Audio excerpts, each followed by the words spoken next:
Welcome, everyone. I think we're live. Welcome on behalf of the International Union of Superiors General, Faith Invest, and the Catholic Impact Investing Collaborative. I'm very delighted to welcome you to this roundtable discussion on rooting our efforts in faith-consistent investing in the lived experiences of frontline communities in the local church. My name is Elizabeth Garlow, and I'm a senior advisor on Catholic Investing with Faith Invest and the co-director of the Catholic Impact Investing Collaborative. A group of us are gathered here together in Rome, with many joining online from around the world. So we greet all of you who are online with us today. And we are gathered here to reflect, to listen deeply, to discern, and to imagine together different futures for our economy and a courageous vision for finance and investing. During the first part of our program, we will hear from individuals who are working closely with frontline communities, who will call on us to reflect on the realities of extractivism, particularly across the global South. And we've intentionally chosen this as our starting point today because we know that we can no longer afford to tinker around the edges of finance as usual if we desire a livable future. We need to imagine something different, and that work will not only involve changes in policies and practices, but a change of heart. It will involve grounding ourselves in attitudes of solidarity. Thankfully, a movement around faith-consistent investing is alive and growing. It was pioneered decades ago by women religious, and strides have been made to develop practices of exclusion and divestment alongside some approaches to positive investing that lead with the values of our faith. Last week, some of those gathered here today attended a gathering on Mensurum Bonum, a paper published by the Pontifical Academy of Social Sciences in 2022 to encourage the integration of Catholic values with investment policies and practices. I'm pleased that today we have the opportunity to reflect on some of the lessons learned from that event, while also reflecting deeply on the needs of the local church, the efforts made in particular by religious congregations, the challenges we're encountering, and the space to begin to dream together, to think and act prophetically in ways that uphold the common good. So now I would like to turn the mic to Sister Pat Murray. She is a member of the Institute of the Blessed Virgin Mary, also known as the Loreto Sisters, and the Executive Secretary of the UISG. Sister Pat, the floor is yours. Just to welcome everybody to this gathering on behalf of the International Union of Superiors General, because this is a discussion that's very close to our hearts. And thank you to Faith Invest and to our partners, particularly Lorna, Elizabeth, and Susie, who are here today to work with us. They came up with the idea for this encounter, and we're delighted to be involved in this important moment of reflection and discussion. Just for those of you who don't know, UISG is the umbrella organization for 1,900 plus leaders of congregations of women religious, who in turn represent about 600,000 sisters around the globe. Along with our core mission of training, supporting, and connecting members, we also act as an umbrella organization for sisters who are involved in tackling some of the world's most pressing development challenges. And as part of this work, we have focused on developing and articulating a holistic vision of how Catholic sisters can tackle injustice and promote the common good for all people and for the planet. We've been doing this work through our various projects, but in particular through Sisters Advocating Globally, which is the advocacy project which was set up in collaboration with the Global Solidarity Fund.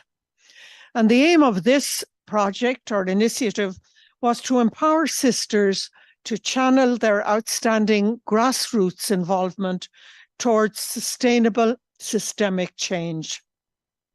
And it's in that context that we're delighted to be here today to be part of the conversation and to explore how UISG and sisters worldwide can promote and implement faith-consistent investing in order to generate systemic transformation at the intersection of finance, environmental sustainability, and social justice.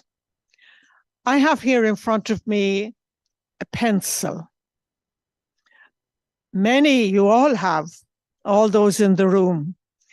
What's interesting is long ago, a psychologist said to me that, you know, when you take a pencil in your hand, you have the ability to write and shape the future.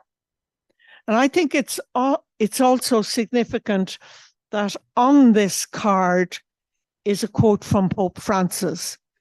And I'd like to read it because I think it articulates a vision and a dream that all of us have.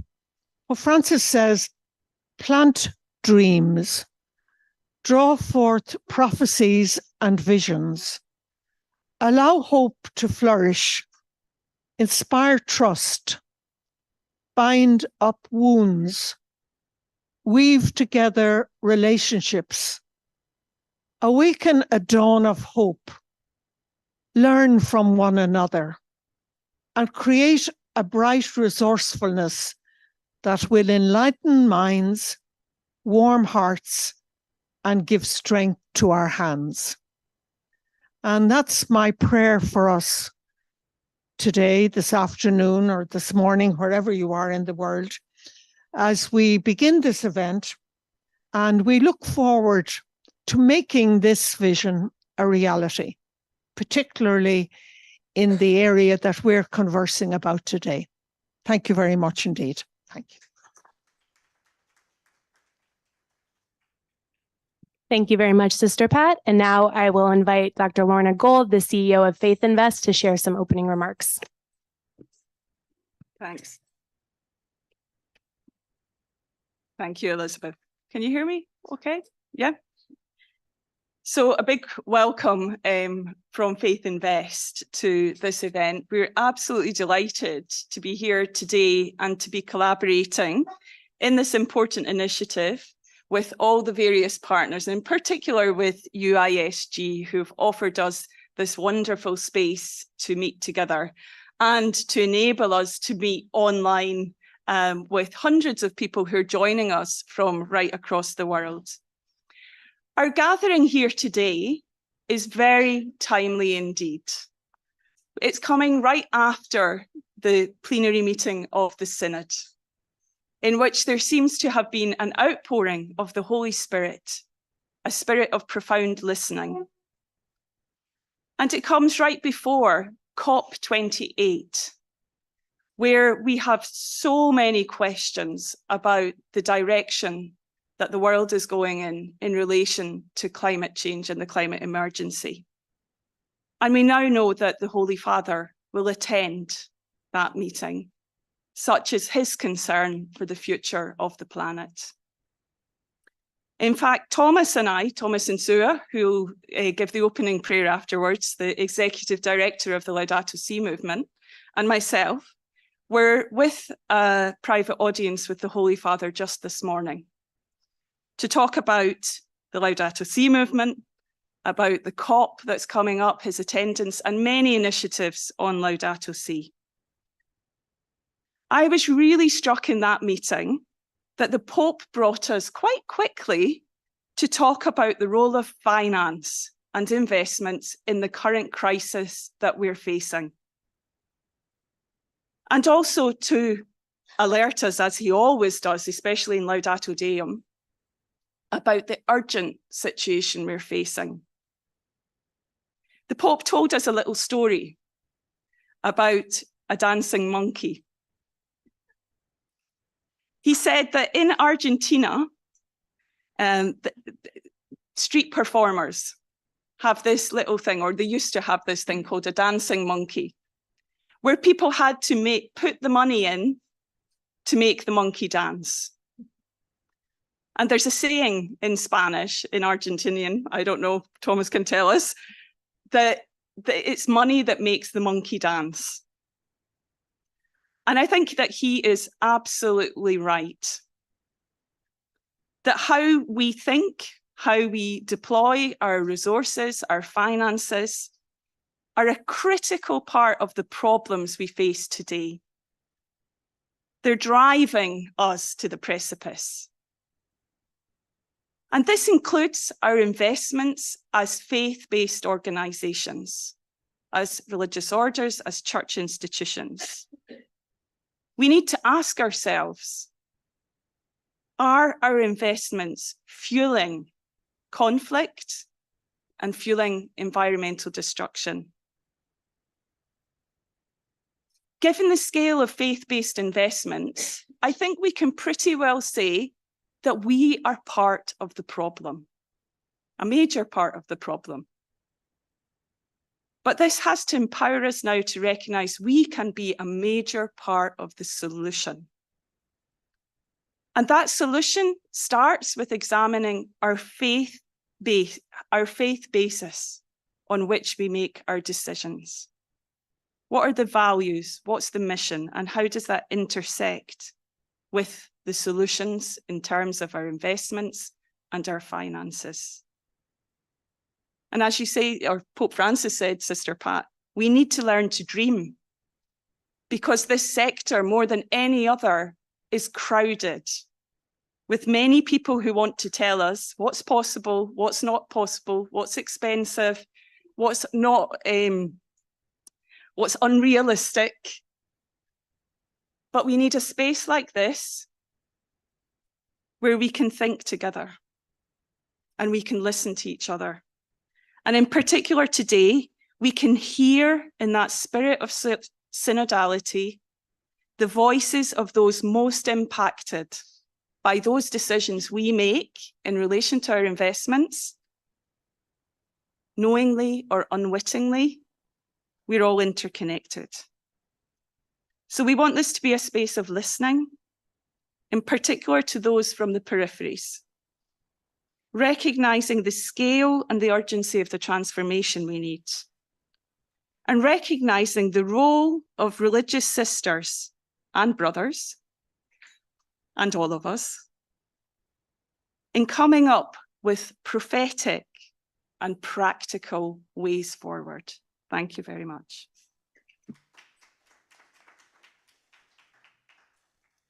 And now I would like to invite Thomas Insua to come and to give us an opening reflection to start our meeting.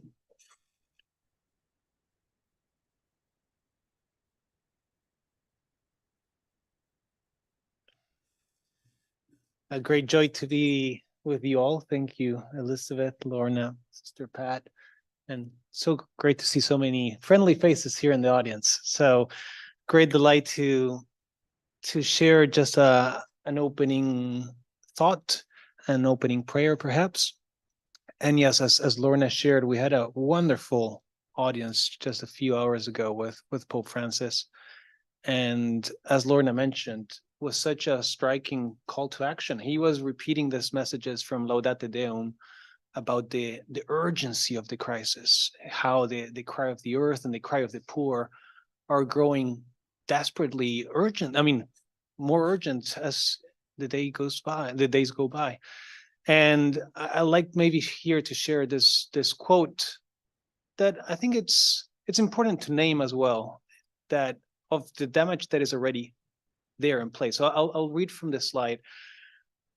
Pope Francis writes, "We're now unable to halt the enormous damage we have caused. We barely have time to prevent even more tragic damage." So important to ground ourselves in this damage, enormous damage that has been caused. So that's why it's so important that today's encounter will start with listening to the front lines. What are our communities in the peripheries listening to? In fact, just today, Pope Francis was talking to us, highlighting, in particular, he was raising Oceania, the Pacific nations that are facing the threat of disappearance. It's not just hard times, it's disappearance. And grounding ourselves in this desperate calls, this desperate cries that convoke us here today to reflect on how we're part of the problem. And too many Catholic institutions are deeply part of the problem, and how they can be part of the solution as well. It's never too late, even if, as the Pope wrote here, damage has already been inflicted. We're facing some severe tipping points in our planetary system. Bad things are coming, if it was not enough what we're already facing. But we can prevent at least the very worst, and that's our most imperative, to do everything we can to mobilize our resources to do the right thing. And also, I think it's important not only to ground ourselves in this cries, this desperate cries, this pain that is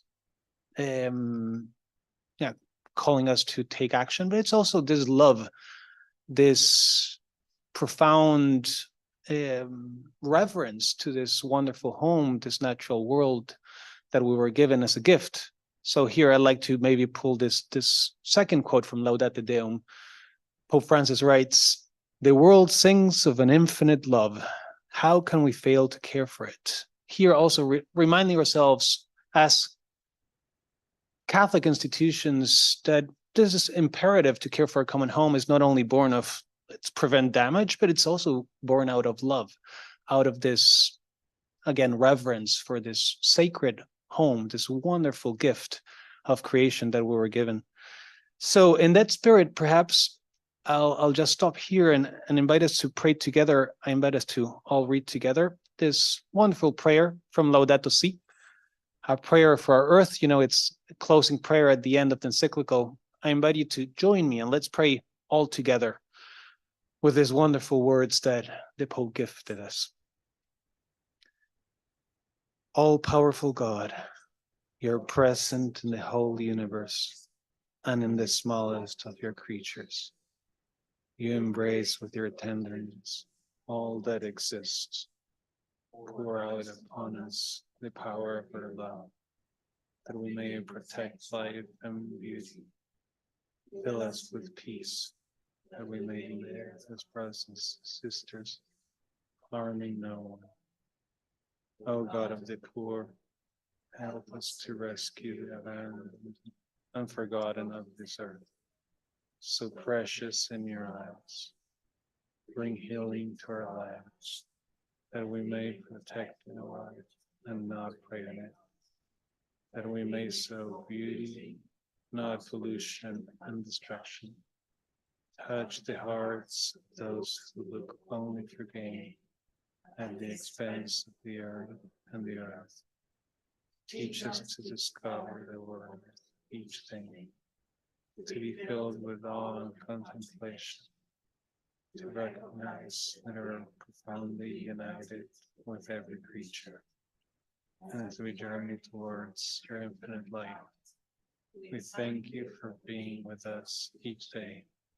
Encourage us, we pray, in our struggle for justice, love, and peace. Amen. Thank you, and well, have a wonderful meeting. Thank you again for the invitation, and so wonderful to see so many women here. The church needs so much more of this. Thank you.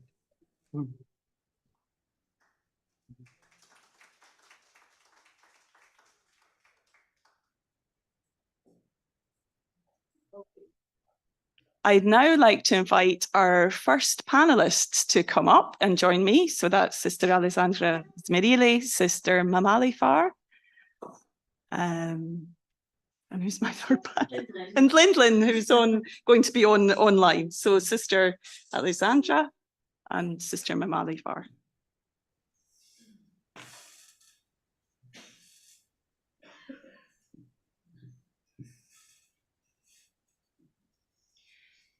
So we're going to start by jumping straight into the question of how investments, how an extractive economy impacts those in frontline, those living in the global south in particular, and those who are facing the impacts of industry, of mining, of extraction. so those living those experiences, and in particular, our brothers and sisters from our church. So Sister Mamalifar is going to start us. Sister Mamalifar, I'll let you introduce yourself. You're from the Justice and Peace Commission. And maybe you could say a few words of introduction about yourself and then give your talk. Thank you. Good afternoon. I am Sister Mamalifa Poreku. I come from Ghana. I am a missionary sister of Our Lady of Africa, and I am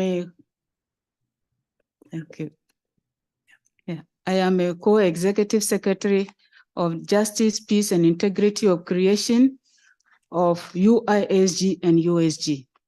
So I am less than 1 year in that office.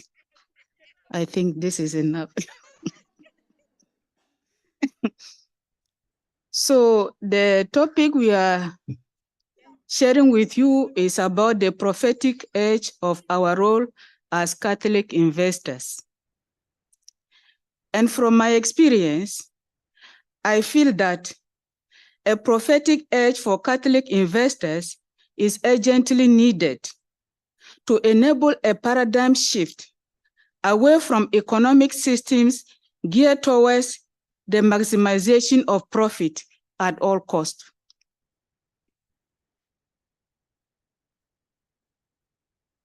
Today, we know that there is an economic dominance, and this economic dominance is the capitalistic intention to control economic power has led to a litany of atrocities, domination, exploitation, and oppression, repeating itself throughout human history.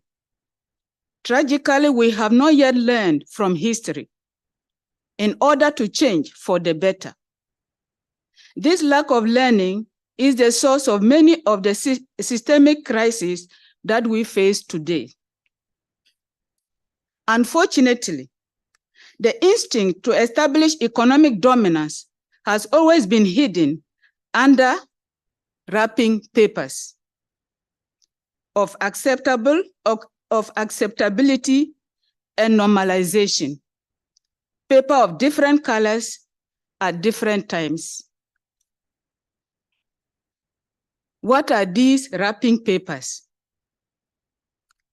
One is the slave trade. Humans became property, commodities carried to the New World to work on plantations and suffer for the economic gain of others. Let's not forget, this was once considered the acceptable, normal phase of economic expansion. And let's not forget either that people are still trafficked and forced to work in subhuman conditions for the economic benefit of others even today. The slave trade may no longer exist as such, but we know the global garment industry, the fishery industry, even the very toothpaste that we use are based on slavery, slave labor. These are just some examples, and somehow this has become normalized as well. When the slave trade was abolished, at least nominally, the dominant wrapping paper became colonization, so as to continue controlling resources and people in the global south for the benefit of industries in the global north. Then, with the independence of colonized countries on the horizon, the newest wrapping paper became neo-colonization, institutionalized rather than military. And what are these institutions that continue with the colonizing process? IMF, World Bank, and World Trade Organization. These are now the institutions that have been instituted to continue with the colonizing process. And it is deadly for the people on the global south.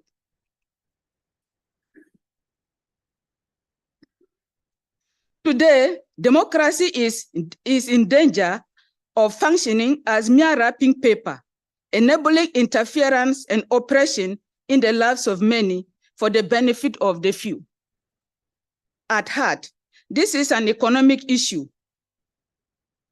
In democracies today, wealth is used to influence elections, policies, and programs, sustaining centuries of inequalities.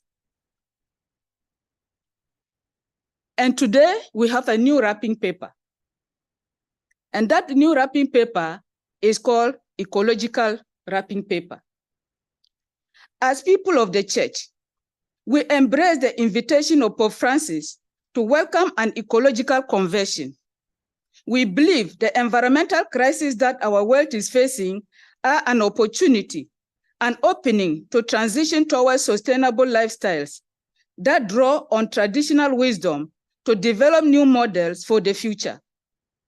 But as we attempt this transition, there are some crucial questions that we must ask ourselves to avoid replicating the same neo-colonial paradigms that have led our planet to its current point of crisis. For example, will the so-called clean energy project support the recovery of biodiversity? Will they reduce waste and pollution, particularly as regards waste dumping from the global north across the south? Will they provide stable and dignified work for communities on the front lines of climate change? Or will they privatize energy production into the hands of profit-driven corporate superpowers that will treat their workers as commodities? These questions are particularly pertinent to the issue of mining. New technologies for capturing, conserving, and distributing energy involve the extraction and processing of minerals. The European Union has drawn up a list of 34 critical raw materials needed for the so-called energy transition and labeled 16 of them as strategic. In September 2020, the European Commission, aware of demand predictions and supply vulnerabilities, approved a new action plan on critical raw materials. This plan encourages the implementation of mining projects in countries across the global south and also in the global north. Presented as a response to the climate crisis. As we know, however, modern mines are large-scale industrial operations that displace entire communities, destroys surfaces, including forests, agricultural lands, and pollute water and air, creating huge toxic waste deposits. They also use toxic chemicals in processing, causing long-lasting damage that contributes to climate change and biodiversity loss. At the moment, there is an online campaign organized by European citizens calling on the European Parliament and national ministries to reject the European Critical Raw Materials Act 2023 because it violates fundamental human and environmental rights. So I invite all of you to sign that. The EU Commission is on a mining bonanza. It wants to give way to big industrial mining across Europe and beyond. It created a plan to produce more cars so that Europe's earmark car makers and big mining can pocket fat profits. It labeled its plan green, hoping that no one would see through it. Has any of you ever seen green minerals? Me, I've not yet seen. If somebody has seen green minerals, you can show it to me. But this is the propaganda that is going on. So from all these things we have heard, what will be the role of Catholic investors if we are to become prophetic? What will be our role? Because our role will be that our investments contribute to transforming global economic systems for the common good. If we don't change our systems, we can work day and night, forget it. because what we are having is because a system has been consciously reflected and implemented, and we need to destroy that system if we want things to change. First, there is the need to develop and promote a vision for investment directed towards systemic transformation. This requires understanding the technical complexity of market procedures and establishing appropriate criteria to select financial products. The church and religious institutes must move away from investments that are not aligned with their values, their faith values. This means diverting from big corporations focused on mining, fossil fuels, and logging, which are actively hurting our planet and treating workers poorly. It also means more broadly divesting from companies that contribute in any way to inequality, poverty, planetary destruction. It is paradoxical that many corporate organizations are turning huge profits from extractive industries, for example, and then using a portion of those profits to support the work of Catholic sisters, sponsored ministries, or NGOs. In essence, much good work is being funded by the same economic system that create our problems to begin with, and we must find a way to challenge this. Yes, there are organizations, they exploit people and they come to say, we are come to help your work. You know? So I think we have to say no to that money, say, we don't want it. What we want is that be just, be just. We don't want your money. Because if you treat people unjustly and you come to give us the same money to do the work, what kind of work are we doing? It is just like you are pouring water on a stone. There will be no results. And this we must say no. As Catholics, we are invited to live conscious prayer and sacred action to transform the world in the spirit of the gospel through lives of justice, peace, and care for the integrity of creation. This is why within the Joint Justice, Peace, and Integrity of Creation Office of USG and UISG, we focus on promoting climate justice by empowering people to say no to the destruction of their environment and communities. Catholic investors can support this work by promoting a shift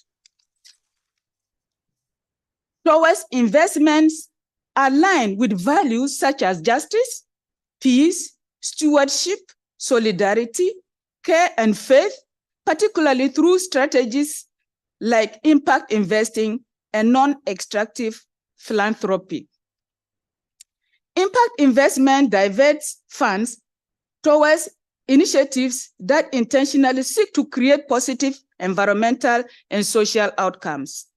They also contribute to systemic transformation by reshaping economic systems to create more equitable outcomes for people and planet.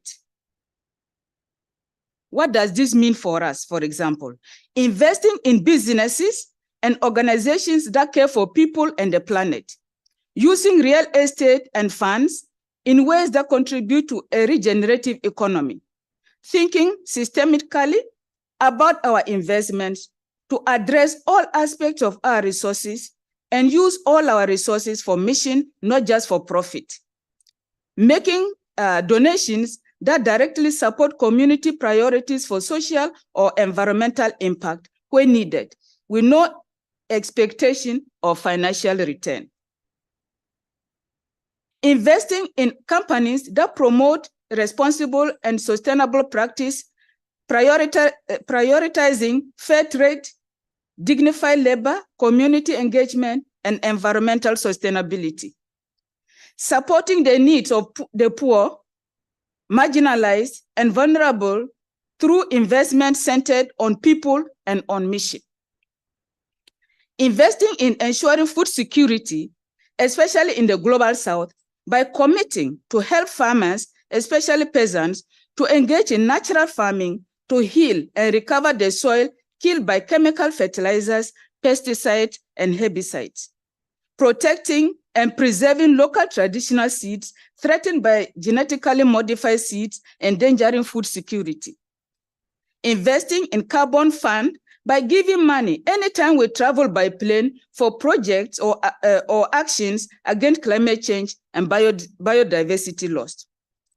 As Pope Francis stressed, the goal of economic and politics is to save humanity, beginning with the poorest and most vulnerable, wherever they may be. This will require sacrifices in financial returns, which is less frightening than we are led to believe, because financial returns are not the only good measure of success in investment. To conclude, in conclusion, the church has an important role to play in developing a global vision for an economic base on sustainable lifestyles and systemic transformation through its investment policies and political choices. Within all religious groups and institutions, the way we invest our resources play a critical role in supporting and shaping that new economic vision. The church also needs to spearhead a global campaign to decommodify the energy sector, focusing on the truth that energy is a common good and a right for everyone, rather than just a means to a profit-driven end. Catholic investors and all those who work with them must join forces with Vatican institutions to push states towards promoting care-based alternatives to profiteering through legislation, regulations, non-extractive investments, and direct intervention. I invite all of us to visit the peripheries, as Pope Francis would say, to witness the suffering generated by our economic of consumption, to truly understand the struggles of communities affected by our unchecked demands, and to imagine a radically different future. Thank you.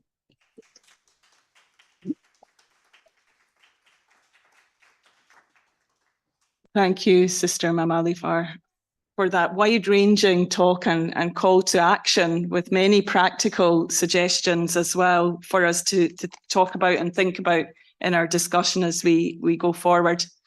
I would now like to, invite Lindlin Moma, who should be joining us online, if Lindlin is there. Yes, I'm here, Lorna. Can you hear me? If you could spotlight Lindlin, there she is. She's in South Africa, and Lindlin is the Director of Advocacy for the Laudato Si movement. So Lindlin, over to you. Thanks, Lorna. Can I have screen sharing enabled, please?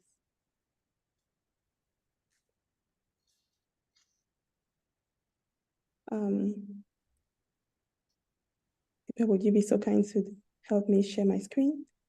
Okay, I think I can do that now. Thank you. Perfect.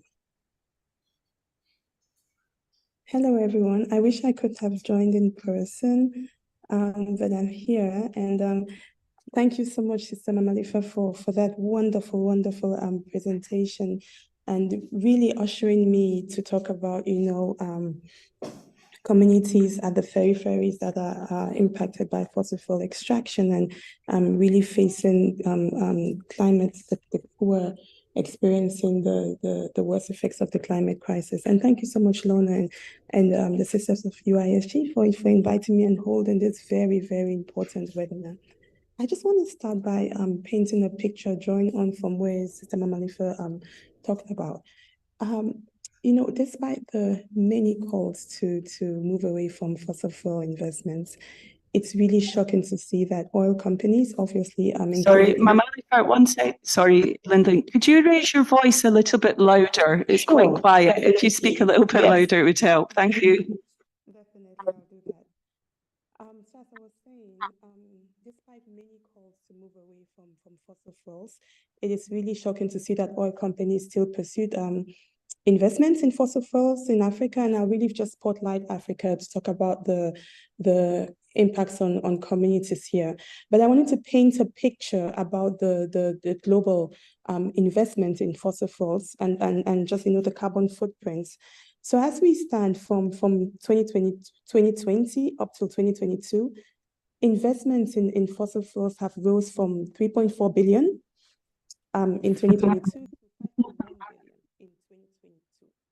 From 2020 to 2022, that is almost double. And this is despite all the effects of the climate crisis that we see. I mean, projects, fossil fuel projects in Africa that range from natural gas to coal-fired plants. And these companies are pursuing these projects in 48 out of 55 African countries. That's almost the whole continent. And they're looking for these products in new countries, the new frontiers like Namibia, Uganda, and Somalia, countries that are experiencing some level of civil war and have no existing oil or gas production. So despite the instabilities in the countries, despite the virgin nature of the country, there is still exploration for fossil fuels in there.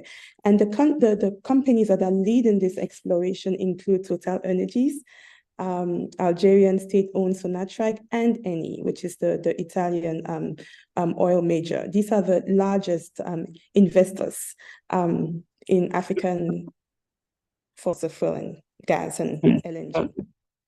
So this is just a map to show you where this exploration is happening. The blue areas is already where we have ongoing exploration and production. And the yellow countries is where we have new exploration happening. You would see here Namibia, Mozambique, and here at the Horn of Africa, you see Somalia. Also, we have noticed Total also and BP also searching for oil in Gambia and Senegal. Now we know about the impacts of fossil fuel exploration, and I just want to share a summary with you before I give you some real life examples in the peripheries.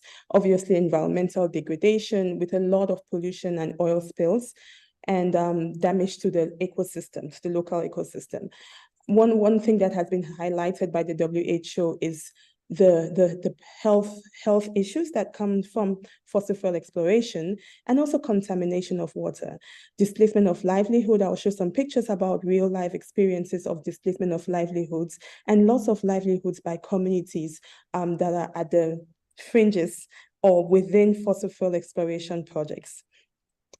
It's sad to say that, conflict within fossil fuel projects did not just start with the Ukraine war. It started a long time ago, way back in Africa with social unrest and social unrest, then leading to internal conflict. We have many cases, Angola, Nigeria, where you've had serious conflicts because of, fighting for natural resources.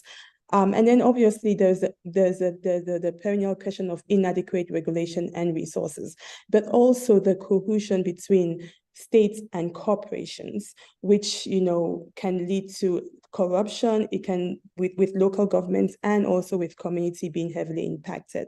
And yes, the long-term environmental consequences are dire, but there are also social consequences, which is, I've talked about loss of livelihoods, but deeply entrenched community struggles that range from displacement, but also just loss of value. Now, I want to bring this case, the case of Ogoniland, which I think is one of the cases that we so much know about. But I wonder how history always evades when we're talking about extraction and the impacts on communities, because Nigeria has been having this experience for 50 years plus. The Ogoniland in Nigeria has been having oil spills since 1958 when Shell started exploring the region. And 7 billion barrels of oil has been spilled in that region.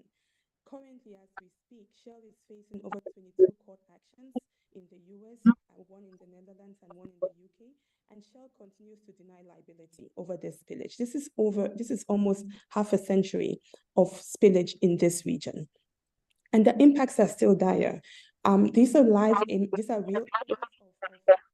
loss of farmland and livelihood from communities who have always depended on these lands for their livelihood.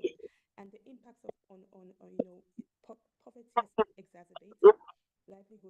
destroyed. People can no longer farm.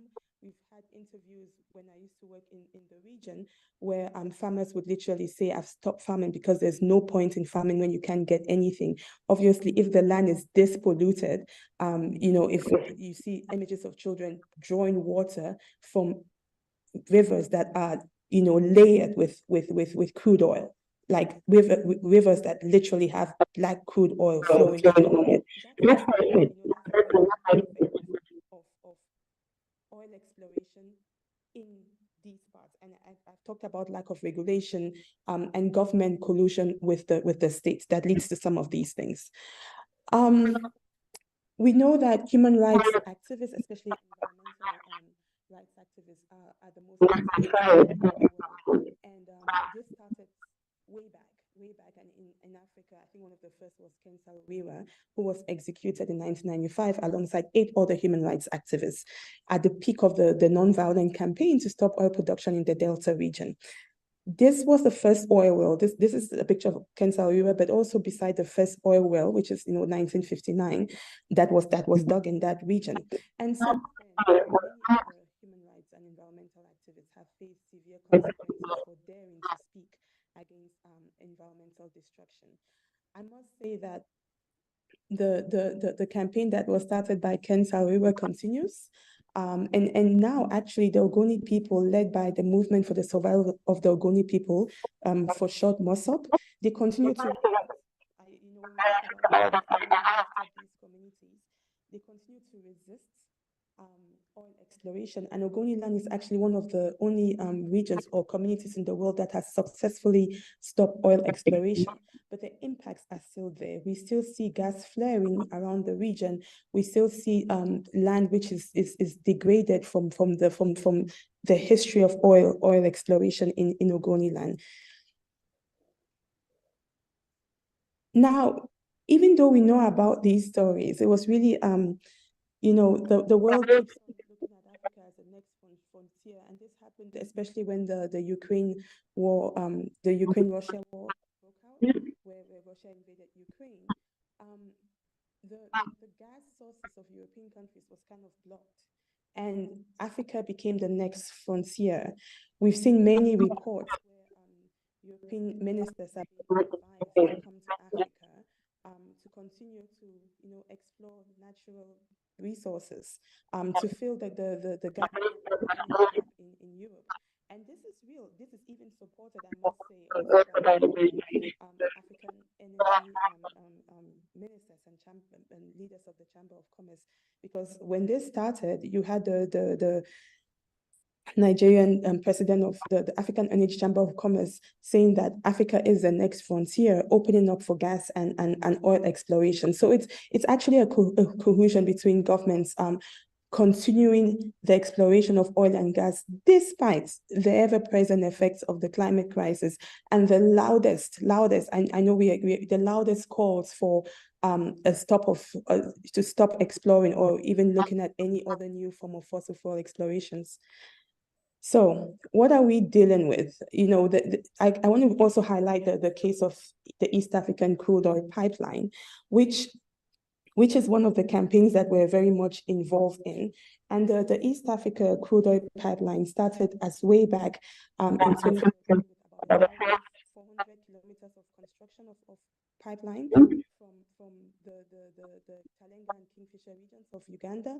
That pipeline would go all the way to the Tanzanian coastal border to basically pump oil from there. And since this started, we've already seen about 13,000 people displaced.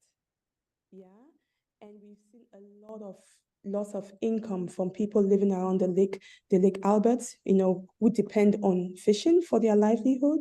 And we've seen an increase of insecurity in the region, with communities obviously fighting against each other, but there's a human rights abuse from those who resist this ECOP project.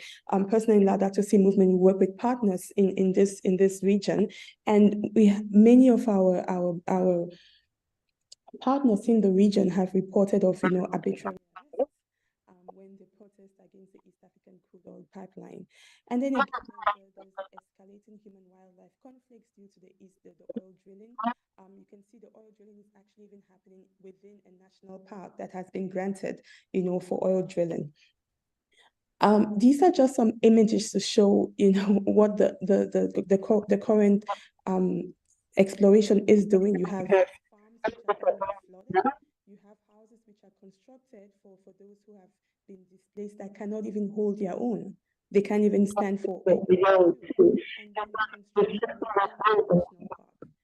A national park that had been set aside for wildlife has been taken over by large-scale construction. You can see the cement and mortar there and total destruction of the ecosystem.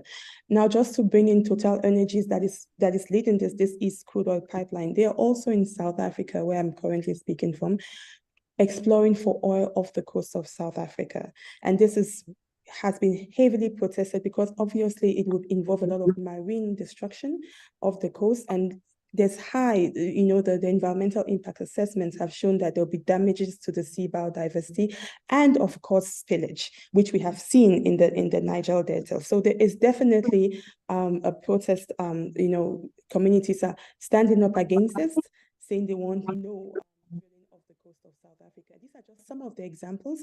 I didn't want to just share the examples of, what is happening in the peripheries. I wanted to also highlight the fact that communities are putting up a high voice and saying they do not want this. Yeah, the people rising up to say we don't want fossil fuel investments around us. And the last case I'd like to highlight is the case of Eni, which is seeking to close a gas deal in Mozambique. Despite the fact that there is a conflict in the northern part of Mozambique. And by the way, Total Energies was also invested in this gas deal, but exited. Total Energies exited. But Eni is seeking to close the deal. Reports have shown, Reuters recently reported that they're seeking to close the deal as early as next year. This is despite a conflict already happening. This is despite communities protesting that they do not want more investments in the region, and also the fact that other companies are pulling away from it.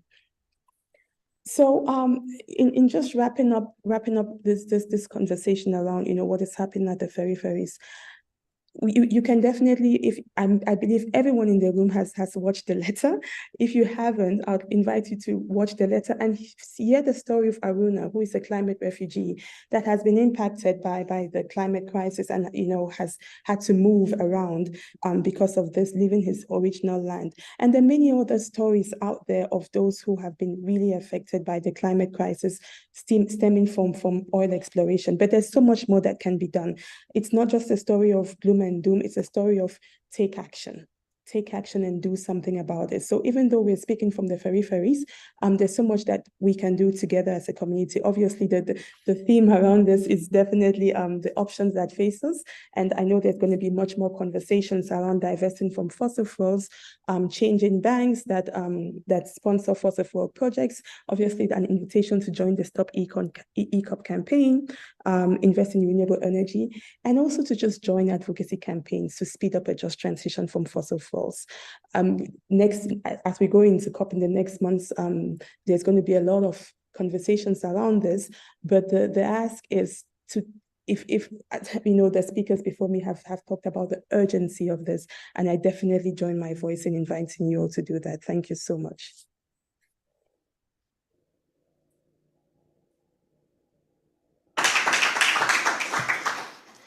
Thank you, Lyndlin. And please stay on the line so that if there's questions afterwards, you can be ready to answer them. Thank you for really focusing our attention on the role of the fossil fuel industry in Africa and the impact that is having already on communities, but also the way that communities are resisting this expansion. So thank you so much. I'm now going to invite Sister Alessandra Smirili, who is well known to most of you, I'm sure. She's the Secretary of the Dicastery for the Promotion of Integral Human Development and an expert in her own right, previous to this role, in finance and economics. So she doesn't, she's getting to talk on her subject from her previous existence, but now incarnated in the dicastery. You are so welcome. And perhaps you can talk to us more, bringing us from these experiences, first-hand experience of impact and extractivism, to thinking about what is the vision of finance and economy that as Catholics that we need to be looking towards. So over to you. Thank you, Lorna. You're right. The dicastery, the work I'm doing now is giving me the practical perspective, which was maybe missing in some way in my previous job, a theoretical job. But I think theory and practice can go together, and they need to go together. And I hope that everyone who is sitting here or is connected, I don't think we are here to listen something, to have some thoughts, and that's all. I think we are here because we want to do something. And so I'm not going to say something in order just to speak about finance, but I'd like to invite you to a journey, and I'm going to explain what our dicastery is doing, and hopefully we might do something together on this. But I wish to begin with an overview on how finance should be understood. And I think the original vocation of finance is inclusion. Finance allows those who have ideas and the will to do business, but lack the means, to join forces with those who have means, but do not know to use them in the immediate future. They don't know how to use them in the immediate future. So, as Franciscan scholars have stated some centuries ago, interest rates on invested capital are justified as reward for those who deprive themselves of capital for a period, while they could have used it for their own other purposes. It is the price paid by those who have to start a business and do so by borrowing the means they lack, including money. So, the enterprise, which cannot be born without that money, will start operating and repay what it has borrowed through its activity. Finance, seen in this way, is thus an instrument of inclusion par excellence. No one will be deprived of the opportunity to enter the economic system simply because they lack capital. And I think this is simple. But at the same time, this gives rise to a series of questions. How did this way of understanding finance become something very different? A system for making money with money, and which furthermore generates inequality and exclusion? Can this have anything to do with the concept of development that we have adopted, and with the technocratic paradigm so much denounced by Pope Francis most recently in Laudate Deum? And finally, how can we return to finance in its original sense? And what can a religious congregation do? So these are the questions. I don't know. Well, I think we have the answers. And I'd like to, and for this reason, I think we need to begin a journey together. And in the dicastery in which I'm working, the dicastery for promoting integral human development, We are in a journey to establish relationship of authentic listening and dialogue with local church. We have the dicastery for promoting, and according to the Predicate Evangelium, the new apostolic constitution, Pope Francis is asking us to be at his service, and we know his vision, and at the service of the local churches. So our role is to encourage, accompany, if requested, to assist the local church in carry out its pastoral ministry of promoting integral human development. The dicastery is not promoting integral human development, but people on the ground are doing that. In this process, the local church can identify barriers, as they know better than us, which are these barriers, to integral human development, and suggest new possibilities for the future. As we listen, it becomes more and more clear that we need different models of finance and investing that are rooted in the priorities of marginal communities and build their shared capacity for self-determination and co-creation of a flourishing future. This means that we must clarify the real purpose of finance and then develop methods and structures that better enable us to work together for the common good.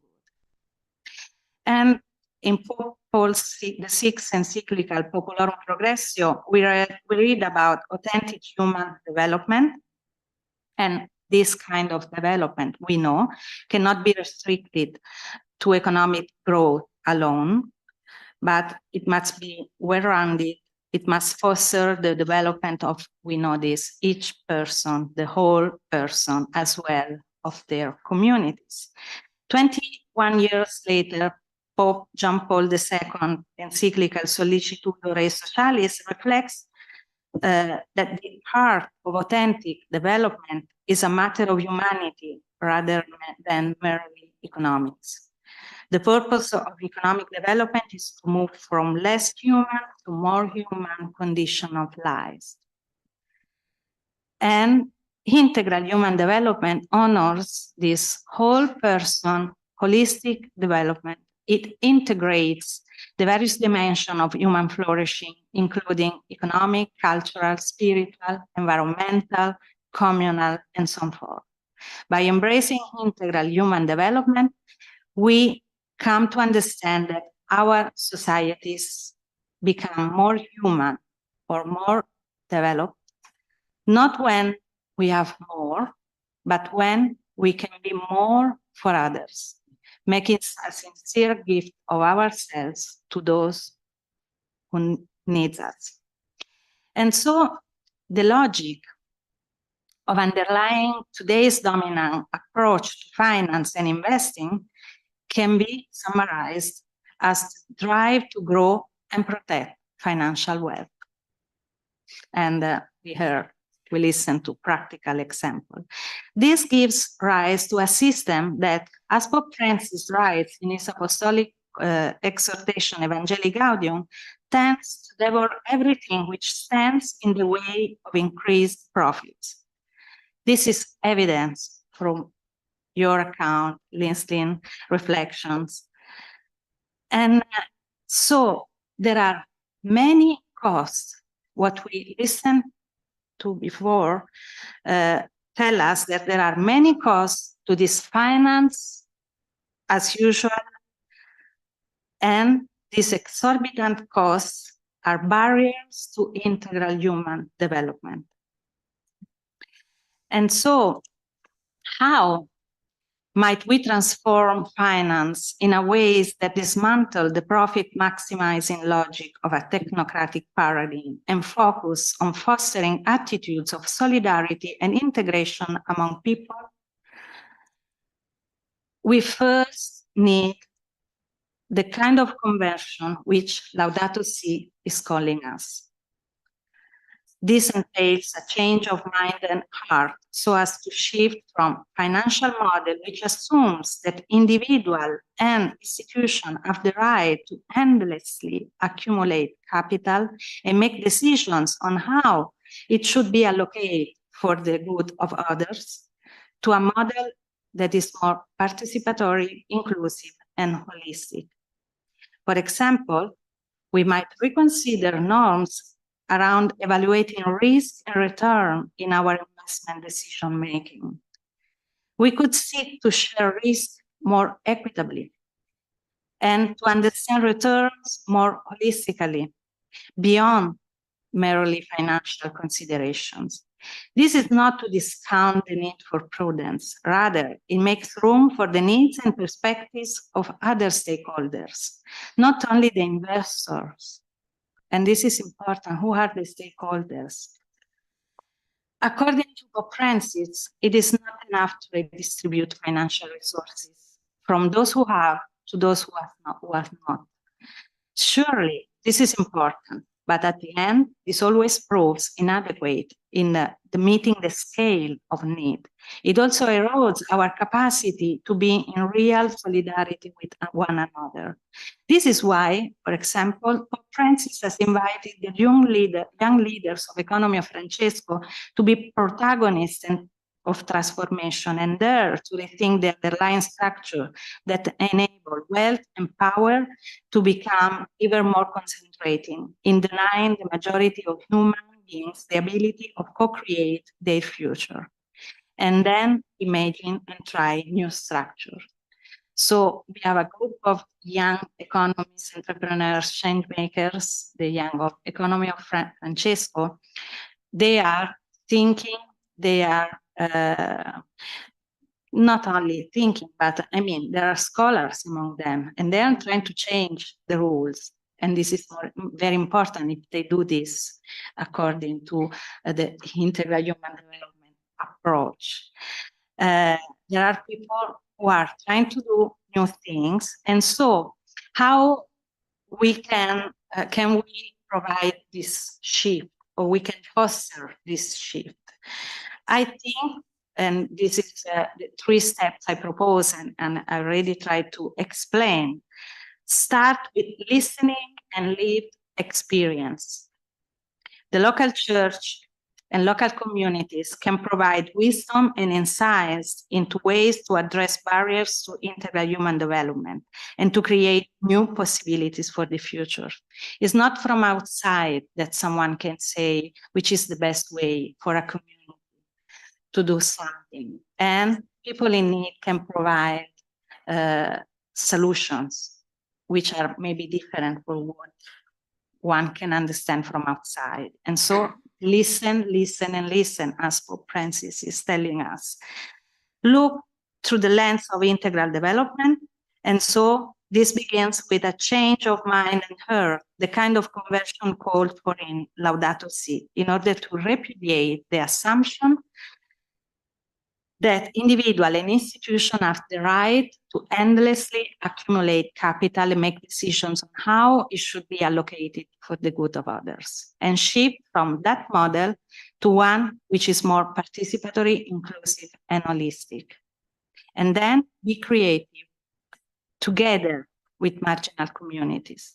A model of finance that upholds relationship of solidarities would build the capacity of marginal communities, especially the most impacted by economic inequality, to produce for themselves. This would supply and invest directly in the way their community needs and retain returns generated from these investments. Such aspects of collective well-being should be prioritized over wealth, power, and outside influence of a few. And so how to do this? So listening, looking through the lens of integral human development, be creative with marginal local community. So our dicastery is trying to contribute a pastoral approach to topics as finance, trying to understand how we can practically help local communities to do something. And with the assumption, and I firmly believe this, that finance is not something obscure, it's not something made for technicians, but we can understand it. We can do something if we correctly understand which is the power of finance, what we can do through finance. And so we hope to continue our work with Faith Invest, SIC, USG, Laudato Si Movement, Laudato Si Action Platform, and other partners to help develop pastoral guidance on these topics, because the wisdom is in the local communities. It's not something that should come from above. And religious congregation can contribute to these promising new possibilities. And so thank you for today's discussion, which brings the need and voices of marginal communities to the center of this conversation. The cries of the earth and the cries of the poor motivate us to seek a better way forward for finance and investing. And thank you not only for being here, but because I think you will be engaged in this dialogue. Thanks a lot.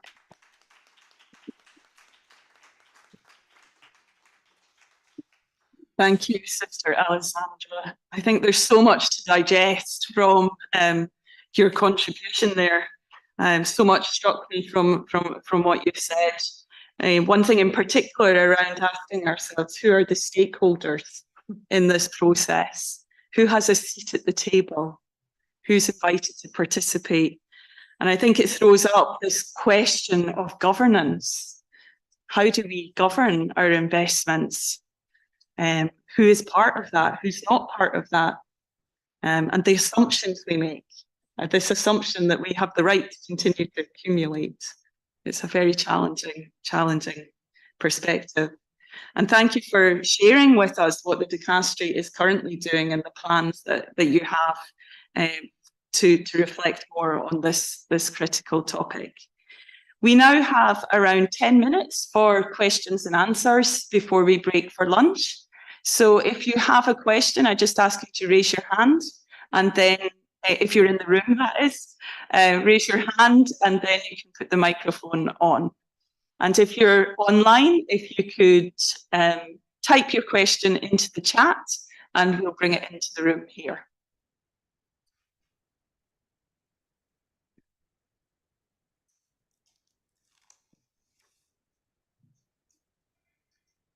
At the back, Ruperto. So you introduce yourself and then ask a question and who the question is for. Okay, can you hear me? Yes. I'm Ruperto, from General Treasurer of the Focolare Movement. I have a question for Sister Alessandra.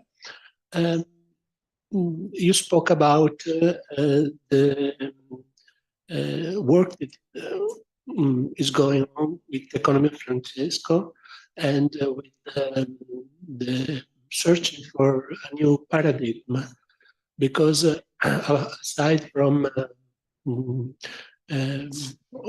empowering our local communities, I see important also a change of the structure of the finance. So how do we go about it?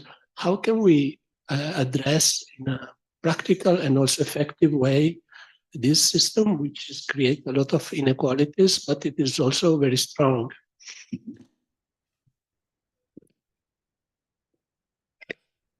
That's for you. Oh, okay. I thought we were collecting. We collect maybe 3 questions. Is there somebody else at the back? Can't see. Hi, Susie Weldon from Faith Invest, and I just wanted to raise up a question that was in the chat from Anthony saying, my organization works with frontline communities in some of the most extractive places in the US and Africa. So much of the Catholic Church's wealth has been gains from land enclosure. I'm curious what steps you all see in how the church can support communities in governing land in ways that return the land back to communities, and what challenges must we address? Thanks, Susie. At the front here. Hi, I'm Patrick Dubuquois from Caritas Internationalis. Maybe I'm anticipating, but one of the questions that burns my mouth is what about this COP28 and the loss and damage fund? Will we deal with that this afternoon, or is it time to do so? Because it is, in my view, one of the most practical and burning issues for the moment. Thank you. Okay, so maybe we take those three questions. So I think the first one was directed towards you, Sister Alessandra, around how do we, in a sense, embody this need for system change, the kind of what's the practical steps? You outlined them in principle, but what's the practical way to move forward?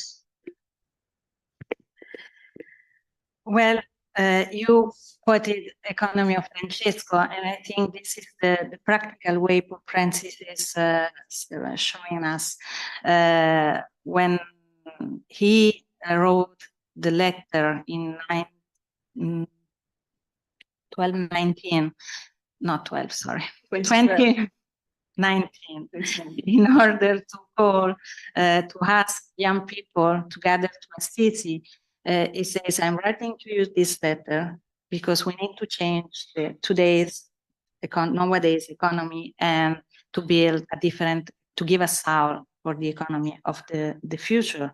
And he said, how we can do this? Please come, please share your ideas, please start something, and then we'll see the direction. And I think this is the way in which, as the Dicastery, we are trying to work, which is not to say, okay, in principle, this system is not working. I can say this is not going well, this is not functioning, and so on. And so we should do something different. Please do this, this, and this, and these are the guidelines. As the Dicastery, based on and in collaboration with the Economy of Francesco, we say we should, first of all, understand live on the ground what's happening, because maybe there are already, we know the damages, but maybe we can see that there are new ways of addressing things or doing finance. We have lots of experience, and Elizabeth knows, so you can say something on how religious congregations are taking the responsibility of changing their environment through a different way of financing project or doing finance. And so please share both what is not going well, but also a good practice. And if we collect this, and we know the principle, because we know what integral human development means, we know what the gospel is teaching us, we know what life to the fullest means, we can share this in an organized way with the power of building on the ground and not just on some theory, but enlighten with the theory. Because I mean, among Economy of Francesco people, there are students who are researching, they are doing PhD maybe, or postdoc in finance. And so put these things together and share this with everyone, knowing that, and this for us, the Dicastery is very important, not everything is working for everyone. Every solution is situated. And the fact that we want to build a kind of a guide, a theoretical guide for investment is not working for everyone, because things in Africa are working differently from things in Latin America, the way in which the finance work. So to summarize, to collect good practice and what is not going properly, to share, to understand what can be done, and maybe to help with pastoral guides that has to be situated. We won't produce as the Dicastery the pastoral guide for finance because it's meaningless, but maybe there is a pastoral guide for mining and something else in Africa, and we can put together what are the best practices and the principle to follow in order to address some important topics there. And so this is the process we want to embrace. And we hope this can work. I don't know if Elizabeth can say something. There are, I think, to Sister Alessandra's point, there are some really incredible local practices, good practices that are emerging in the local church around the world. And so part of this is being attuned, I think, of Caritas. And just this last week, meeting different leaders in Caritas who are securing financing to develop a hotel that is employing refugees and providing good and dignified work. I think about the Comparte network in Mexico City, a Jesuit run and led group that is creating a community-owned and governed fund to invest in regenerative agriculture practices. And there are many good practices from congregations. We'll hear some about that in the second part of our program. But I think to Sister Alessandra's point, so much of this is about using as a starting point multi-stakeholder governance, participation, and inclusion, as opposed to more of a top-down model of finance. Thank you for that. So maybe to you, Sister Mamalifar, the second question, maybe briefly, because I think lunch is waiting for us, but the second question was about church lands. The fact that many Catholic institutions have, let's say, aggregated their wealth on the backs of the lands of Indigenous peoples, and how do you have any suggestions, proposals on how we address this very, very tricky issue?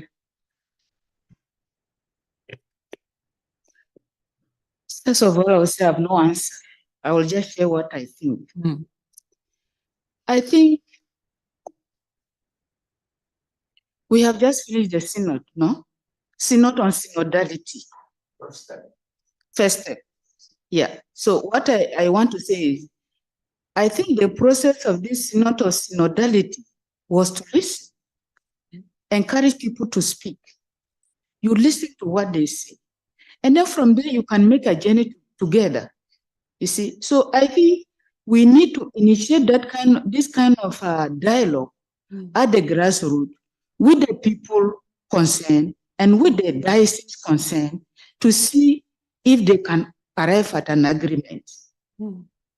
Because if the church has a huge land and people have nothing, why can't the diocese share that land with the people? We know that it is in the name of the diocese, but people can use it for their needs. And I think that if there is good dialogue, an agreement can be reached. I think this is what I can say. Thank you. And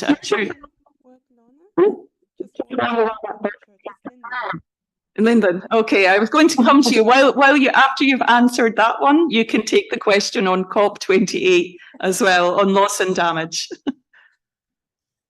Okay. Definitely there needs to be funds put in the promised loss and damage fund, that 100 billion that was promised since 2009.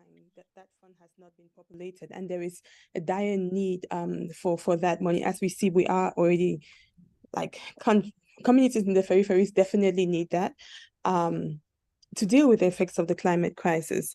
What I just wanted to add to what Sister Mamalifa was saying is that we do need to see, we've had really great examples of the church in advocacy, supporting projects like the Stop campaigns, like the Stop ECOP campaign. I referred to that has also spoken about Stop ECOP, and we know about Way Back, which has also spoken about Stop ECOP. And so, as much as the church has to deal with the issue of land, we also see the church taking positive steps, to work with communities and support communities in their resistance to fossil fuel projects. And this is something that I know you'll be discussing that a bit more, but it's a strong appeal that yes, land reform is needed. I mean, I sit in South Africa where the big question is land reform. That is definitely needed. Advocacy also for the fossil fuel industry is also needed from the church. Thank you. Thank you, Lyndon. Sister Pat? I could give a practical example in South Sudan, in the Diocese of Yambio, where the church made 53 hectares available. And that land is being the Solidarity with South Sudan project. It has cleared, that was forest, which part of it needed to be cleared.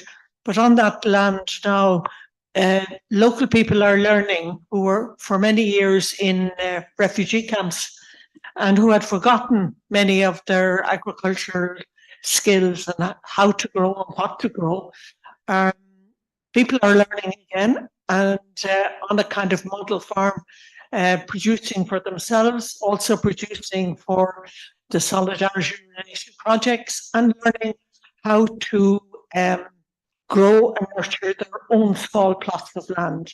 So I think that's one example. But I do think, person who raised the question, I think it's something that at UISG we need to look at, looking at the historical story of how land was acquired.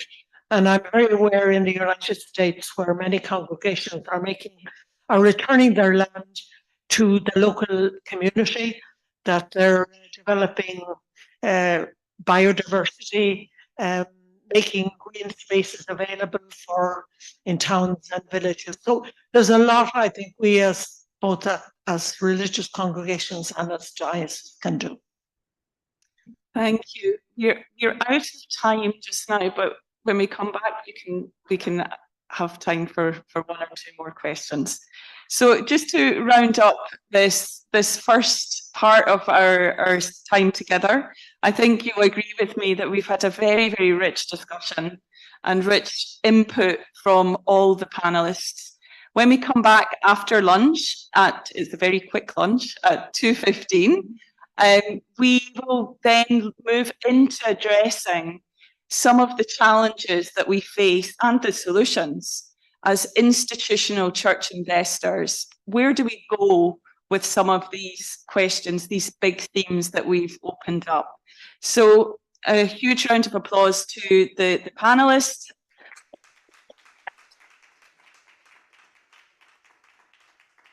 And for those joining online, we will see you back online in 35 minutes. And for those in the room, you can go out and grab a quick bite of lunch and bring it back in for your lunch. Thank you. Bye.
giorno che non aveva la cintura allacciata e stava dormendo. Tornava a casa con la mamma, 34 anni, e una sua amica di 37. Sono rimasti gravemente feriti, ma non sono in pericolo di vita. Entrambe sono indagate, tutte e due hanno negato di essere state alla guida dell'auto. L'amica è risultata positiva dal test, ma con un tasso leggermente superiore al limite tollerato.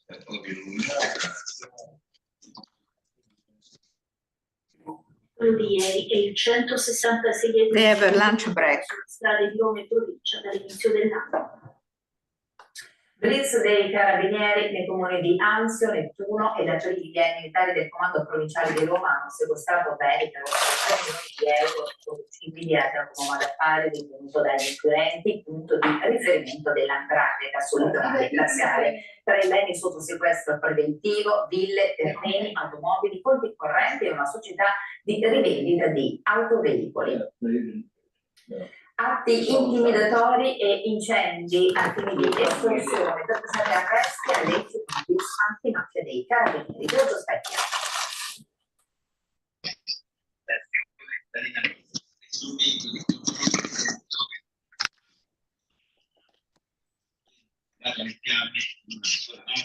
Che 5 auto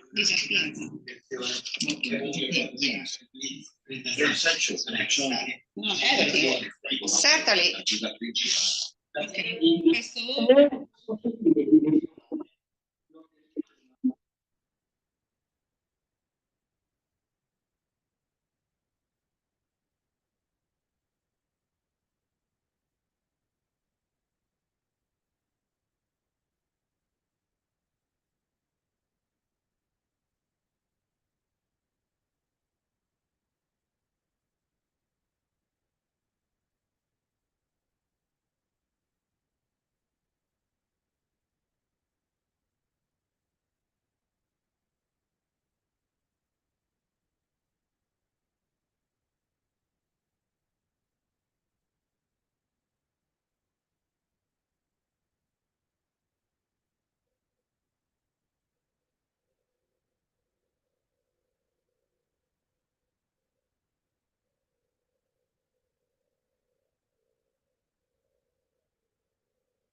lunedì 13, aspetta.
I'd like to invite everyone to take a seat here in the room.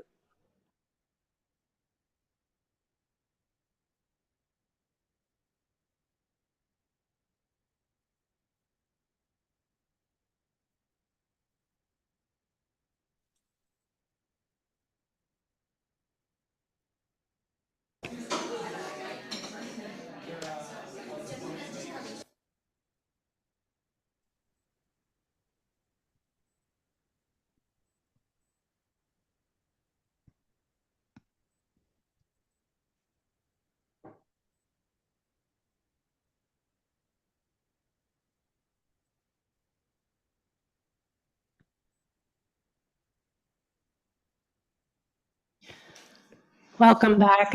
I hope everyone had a refreshing break and lunch. Just checking with our events team here. Do we have Sister Helen online with us?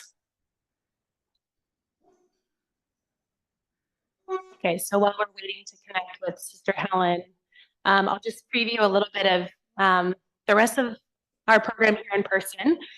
So we have remarks from Sister Helen Alford coming up. I'll introduce her in a moment on the relational paradigm of finance.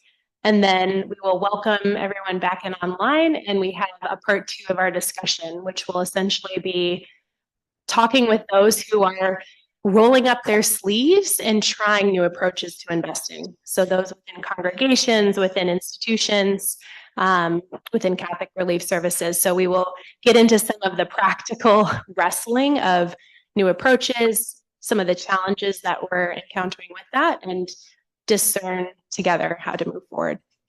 So we'll just wait one moment until I get the thumbs up that we have Sister Helen with us. I am here. I've been here all the time. Welcome, Sister Helen. We don't see you yet, but we hear you very well. Great. So I think I will go ahead and get us started, Sister Helen, since we hear you well. So we're really delighted to welcome Sister Helen Alford, the president of the Pontifical Academy for the Social Sciences. She is a member of the Congregation of St. Catherine of Siena of Newcastle, Dominican sister. She's a senior advisor to the Blueprint for Better Business, a consultant to the Dicastery for the Promotion of Integral Human Development, and wears many, many other hats. She has a long history of really thinking about the intersection of ethics with our systems of business and finance. Her research today is looking at the role and impact of ethics and Christian social thought in the fields of management and beyond. So, Sister Helen, we are very much looking forward to your reflections on the intersection between finance and a relational paradigm. The floor is yours. Thank you. Thank you so much, Elizabeth. Can you all hear me? Yes, very well. Great.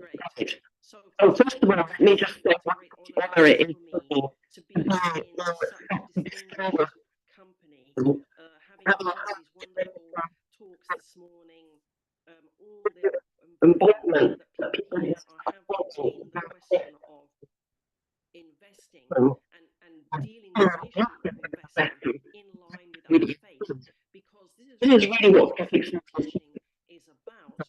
You know, it's a body of teaching that developed as a result of the changes that started in the 1700s in the world, so that the church, who had a much longer history, an older history, and was used to helping people deal with the sufferings and injustices of the world by giving them all kinds of support through the sacraments, through prayer, and that the church began to realize in this phase, actually, we can start to do things that could change these injustices and change this.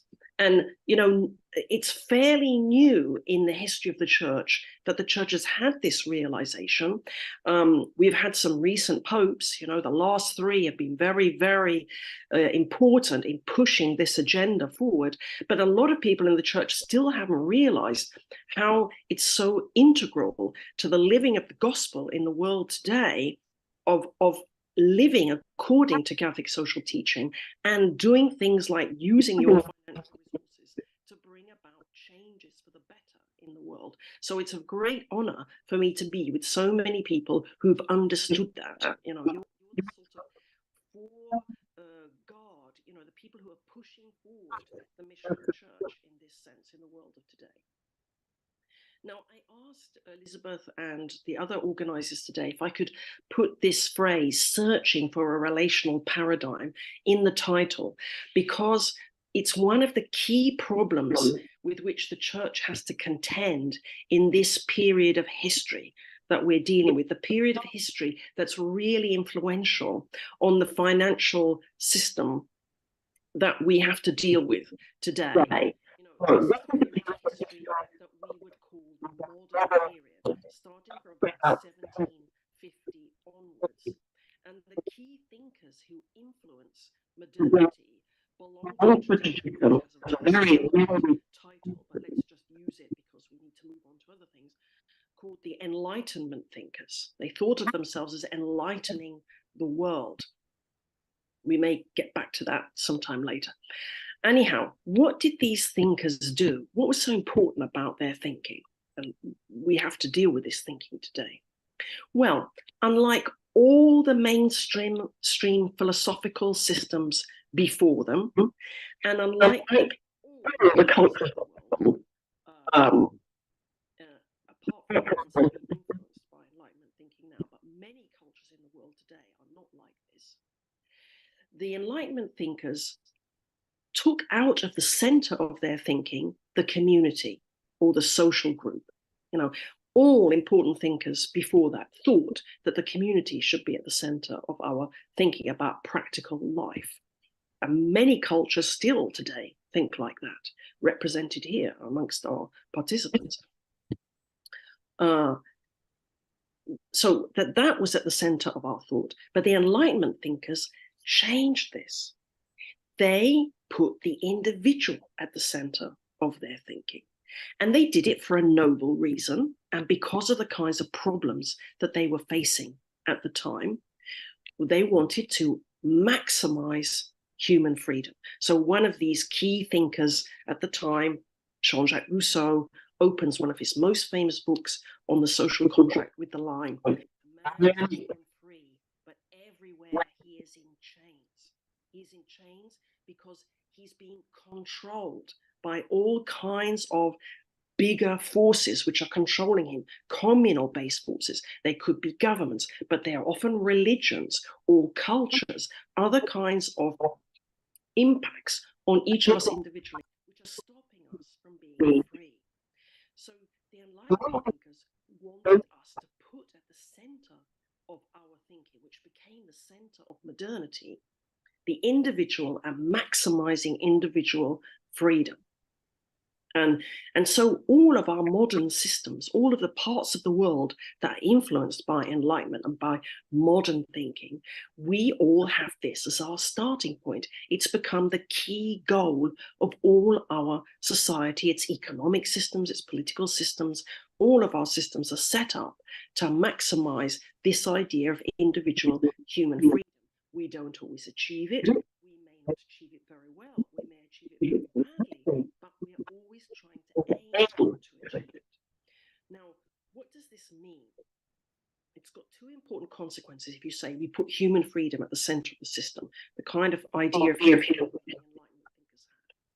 First thing is, you recognize that there are intrinsically important goals of human life, but these are only allowed to operate at the level of the individual because each individual needs to be free to achieve his or her own goals. So the goals that give sense and meaning to life, these are not pushed into the private sphere. We don't let our common life together say what those goals should be because each individual should be free to have their own goals. Okay, so then what happens? The second important consequence of this is that the common sphere, the public sphere or the social sphere, we could give it different names, this sphere becomes about creating the means to help each individual achieve their intrinsically important goals. So the discourse at the public level, the social level, becomes about means. And that's why we start talking about terms that those of us in the West and many other parts of the world too are very familiar with. Terms like we need the rule of law, meaning we need equal treatment for everybody, so that everybody has equal right to achieve their own individual goals. We have this idea of freedom of expression. Sometimes we have to discuss what the limits of this are, but we're trying to put that at the center because everybody should be able to express their own ideas, which are consonant with their own goals. Probably the most important thing is economic growth. We need as much economic growth as possible, which then we, in some way, deciding between us, which may be more or less just. We could talk about this, but it's not really the point of my discussion right now. We have some kind of rules that we have that we decide about how to distribute this economic growth to all the individuals who then can use those resources to achieve their individually defined goals. So the whole system works in order to help individual people gain their individual goals. Now, the whole system, the social order loses its goal, okay? And this has profoundly influenced the way finance and economics have developed, because these are bodies of thought and practice, as, at least in the modern form that we have them, that don't really exist, not in the way that we know them now, much before the 1700s, you know. So these bodies of thought are very, very influenced by this individualistic view with no purpose in the public sphere. Now, we should say that this kind of thinking probably made a lot of sense in the 1750s, given the kinds of problems that the systems in the Western world had to deal with. We don't need to go into them all now, but they weren't stupid. They were very intelligent, very bright people trying to produce the best results they could for the world that they were then. But in the world that we are in now, where we are facing very different problems from the ones that were the key problems in the 1700s, this system makes less and less sense. You know, this system with no purpose and no sense is the kind of system that Pope Francis criticizes in Laudato Si, and then has returned to this critique in Laudate Deum with his word technocracy. You know, these are systems that just exist for themselves. We have the most technically advanced systems on a public level and on a global level we've ever had in human history. Okay? Most advanced on a technical level, but they are deprived of any goal in themselves. They are only oriented towards becoming as instrumentally advanced as possible. Why? Because all the important goals, all the meaning, all the purpose is in the private sphere, and we're not supposed to touch it on the public level. So everything, therefore, tends to become instrumentalized to the system. Okay. Now we can say thinkers themselves wouldn't have seen this result of their system. Why? Because in the 1750s, there are still very, very strong systems giving us social goals. I just mentioned two of them. One of them was religion. Religion was still very, very powerful in Europe and in the United States and in parts of the world that went through the Enlightenment. So people still identified at that time with social goals and worked their lives, lived their lives according to them. Perhaps an even more important source of social goals at the time was the rising power of the nation state. You know, it's beginning to rise in the 18th century and 1700s. We think about the 19th century as the real height of the thinking about the nation state. You know, many European countries that weren't nation states tried to turn themselves into nation states at the time. Italy, where I am now, was one of them. Germany was another. Poland was striving to become a nation state, and so on. Lots of countries are trying to achieve that. So the idea of belonging to a nation gave you a social goal in that sense. So although the modern thinkers wanted to have individual goals as the core of their idea, we didn't actually experience this until much later, until well into the 20th century, and especially with the beginning of globalization. Why? Because when we get to the global system, we don't have any historically shared goals. We don't have a global religion. We don't have a global nation state. We don't have a global culture. We have local cultures, you know, and so when we start to create systems and think about systems on the global level, of which finance is probably the most obvious one today, we don't have any goals for that. So this is when we see the system really becoming detached from any kind of goal. So the Enlightenment thinkers, we don't want to criticize them too much. They were working in a different context than the one we're in now. But we can now see, if you take their thinking to its logical conclusion, you end up with a system that is senseless, that has no sense, that has no purpose to it. And that's the problem that we're dealing with now. This is the technocratic system that the Pope Francis is criticizing, and which he says has gone awry. You know, the system has become the good in itself. It doesn't brook any opposition, and in fact, it's squeezing out and suffocating and subordinating any intrinsically important goals. It's sucking them in. All of our lives have to subjugate themselves to this system. The system is becoming a thing which is important in itself.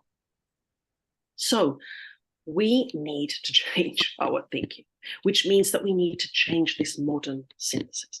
And we have a lot of resources for doing this. Not only the resources that give us a sense of belonging to a community, of which many cultures have and many religions have, but also now a key resource that the Enlightenment thinkers used, which is empirical scientific results. You know, one of the most important sources now for showing us that we are relational beings and not just individuals is genetics. Genetics is showing us that over the millennia of history of the human species, the Homo sapiens sapiens, we have had bred into us by natural selection a set of genes which are cooperative.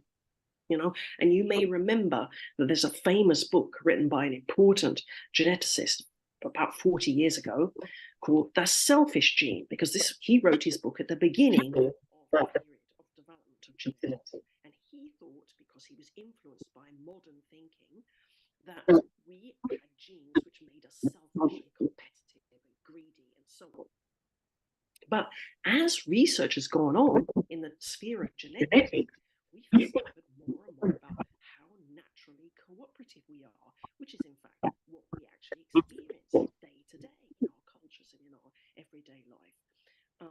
And so Richard Dawkins, who wrote that book, The Selfish Gene, when the 30th anniversary edition of it came out, not that long ago, he had to write in the preface, you know, I could have called this book the cooperative gene, because he realized actually there is competition. Competition is a part of human life, but it's not the most fundamental part. Much more fundamental is cooperation. So the kind of competition we have is on the basis of cooperation. Things like games, you know, in a game, you cooperate, you keep the rules, and then you compete with each other to get a prize, to try to improve your result. Same in economics. You know. So cooperation is the really foundational thing about human life. So where do I get to? I don't know how much time I've got left, but not probably very much. I should get to what I think is important for finance. Maybe I'll just mention one empirical result before I get to that, which is the happiness research. You may know that now almost every country collects data about the happiness of its populations, or the well-being. These are two terms that we can use. And it's a pretty well-established result of this research, which is done all over the world, so we can get kind of below the cultural differences and see what is important about being human and happiness, because we can see it's the same across all the different cultures. One of the key results is that when people are really happy, they need more income. So economic growth contributes to their well-being. They need more to eat in some cases. They may well need healthcare. They may well need education. All these things are crucial on how well we feel feel that we are living our lives. But above a very low level of economic income, we start to see a diversion between more economic growth and more happiness. And the factor that becomes much more important at that point in explaining why we are happy is the quality of the relationships around us. So we can see that we need, as individuals, enough economic goods to have our basic survival needs taken care of. But beyond that, much more important to us is how our economic system, our political system, our social system supports our relational structure. So where do we get to in terms of finance in this case? Well, I would say that the main thing that this kind of change that we need to bring about in our basic philosophical worldview about life today, the main thing that this would achieve in relation to finance is that it would start to help us recognize intrinsically important objectives in the financial sphere, something we don't recognize properly yet. You know, that finance could be about achieving improvements in the environment. Finance could be about achieving improvements in human development. Are there intrinsically important goals? One, because once we recognize that relationality is intrinsic to who we are, we don't have this trade-off between individual freedom and the wider community. Because myself, I don't only have individual objectives, I also have objectives which I share with other people, which I try to achieve with other people. It's in the relationship that I achieve these objectives. Now, we know that practice in everyday life from the fact that we have friends, married, things like that. If we have to relate the married and say a certain amount of goods go to one partner and the other goes to the other partner, we think that everybody has really bad experience from that. So yes, there are individual objectives that we have, but we are achieving in many, many relationships only goods which we can share in relationships. So this will help us, if we can think this way, to put finance back into the context of a good life, a life that's lived together, or to insert finance into the reality, supporting a way of life that gives meaning and purpose, rather than finance dominating the world, which is what we have right now. We will need to rethink human freedom too. It's going to become less freedom from, which is the clear obstacles to what I want to do whenever I want to do it, and it's going to have to become more freedom for freedom to become the person I could be, developing my talents and qualities fully, and for believers following my calling in relation to the community that I'm part of. So we could say freedom, like finance, will have to become more relational and less individualistic too. This may scare a lot of people who are listening to me now because they're thinking, that's going to take away my freedom. I realize that fear is real. We have to think this through. We have to find solutions. We don't want to go back something very based. We want to keep the benefits that the Enlightenment gave us, but we need to move beyond it to a system that can also recognize our intrinsic relationality, and therefore that we can have goals in the social sphere, and that finance too, as part of that, can have goals. And that's the challenge for the thinkers who are going to be learning from all your results that you're talking about here, taking on board your challenges that we heard in those very prophetic presentations in the morning, and trying to work with it. Because once we can change the ideas, then we can really imagine new ways of behaving, and we can really hope that the mainstream financial system will also start to change. So I thank you very much for your attention. I hope I didn't go on too long.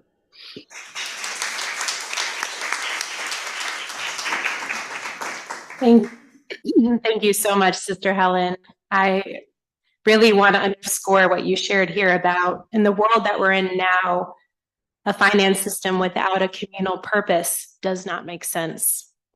And I find it so humbling to situate ourselves in this great historical context, because the seeds that we might be planting today will have manifestations and consequences in the generations to come. I'll invite my panelists who are here present to join me for our next conversation. And then we also have two joining us online, Brian Piney and Tommy Piemonte. So hopefully you are here with us. During the first part of today's discussion, so Beth and Petra, I'll invite you to come here. During the first part of today's discussions, we listened to reflections on the very real need to shift our model of finance.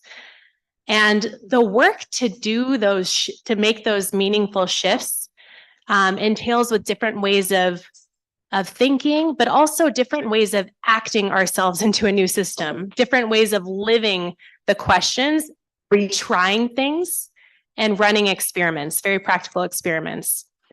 And so I just want to underscore a few kind of characteristics of that approach before we dive in. So one, I think that it encourages us, as we heard from Sister Alessandra, to always go back to this question of what is the purpose of our finances, and make sure that we're willing to interrogate some of those underlying assumptions that are always in our ears, right? We're sort of swimming in them. We don't always even see those assumptions. Second, I think it invites us to learn from the past. And that requires a lot of humility to reflect on where those who have been harmed or excluded by business as usual can be centered and how we're discerning pathways forward. And then third, it invites us to think over a longer horizon and to sort of hold the well-being of future generations in our minds and hearts, to ask ourselves where we need to be building trust, where we need to be building capacity, especially during this time of great demographic and other types of shifts throughout the global church. So from these starting points, we can discern how to design different policies and governance to engage with and co-design investment structures with community stakeholders, and then hopefully shift how funds are flowing, how they're being allocated. So today we have 4 different perspectives on our panel from financial allocators themselves who cover different types of investment products, work in both the public and the private markets, and engage across the world. So we'll hear from them a little bit about the approaches they're using, but also we'll talk about what feels hard, like where the challenges are that are coming up, because we do need to have these honest conversations so that collectively as a church, we can do that work of discernment and imagination you talked about earlier today. So I'd like to welcome here Petra Vujakovic, the Impact Investment Manager for the Missionary Sisters of the Sacred Heart of Jesus, or the Cabrini Sisters, as they're often called. We have with us online Brian Piney, the President and Chief Investment Officer for Mercy Investment Services of the Sisters of Mercy of the Americas.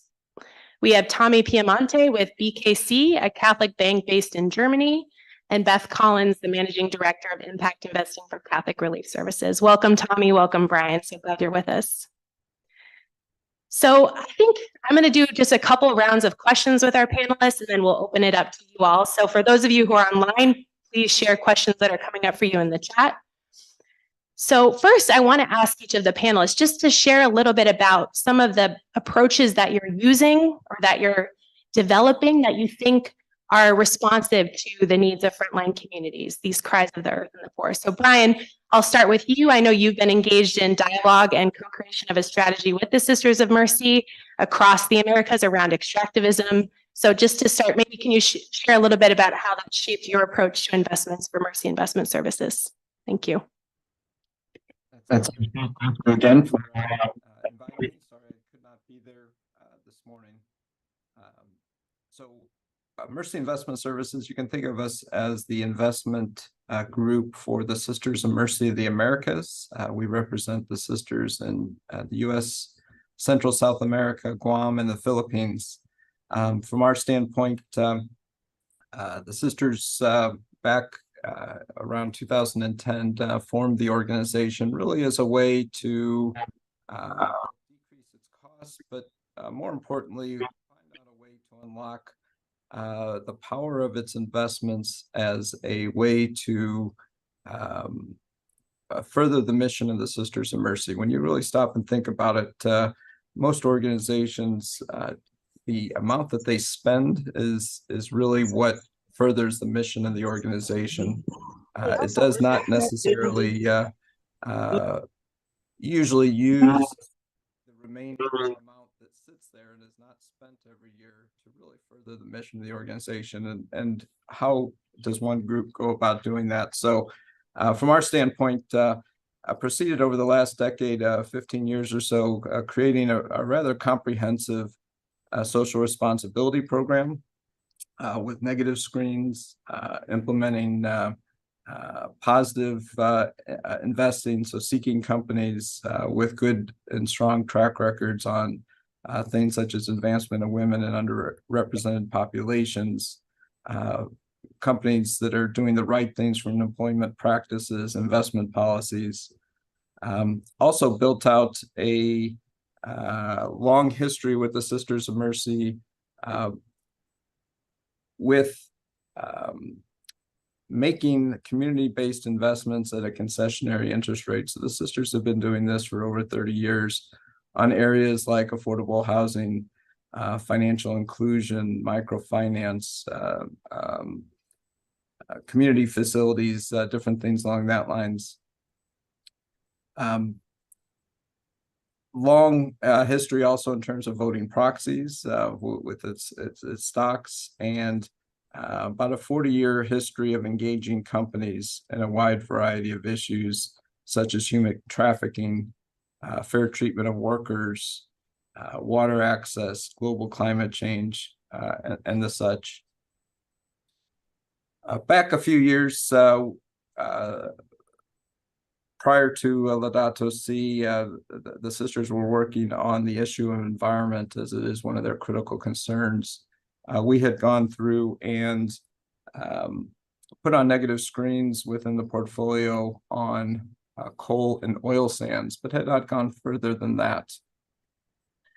The sisters met in chapter in 2017. At that time, they challenged both themselves and ourselves to really listen to the cries of the poor and the cries of the earth. They established a statement that said, "We hear the call for the suffering world, the impoverishment of people, the devastation of earth, and the oppressive social norms and systems call us at this moment to act, to identify our efforts, to align our investments with our values, and especially now to pursue education against practices of extractive industries that are destroying people, communities, and earth."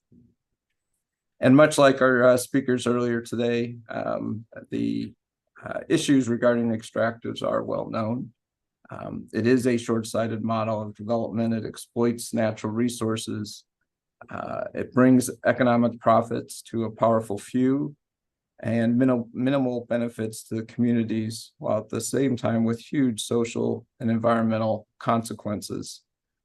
Displacement of people from homes and lands, human rights abuses, air and water contamination, and deforestation and biodiversity loss.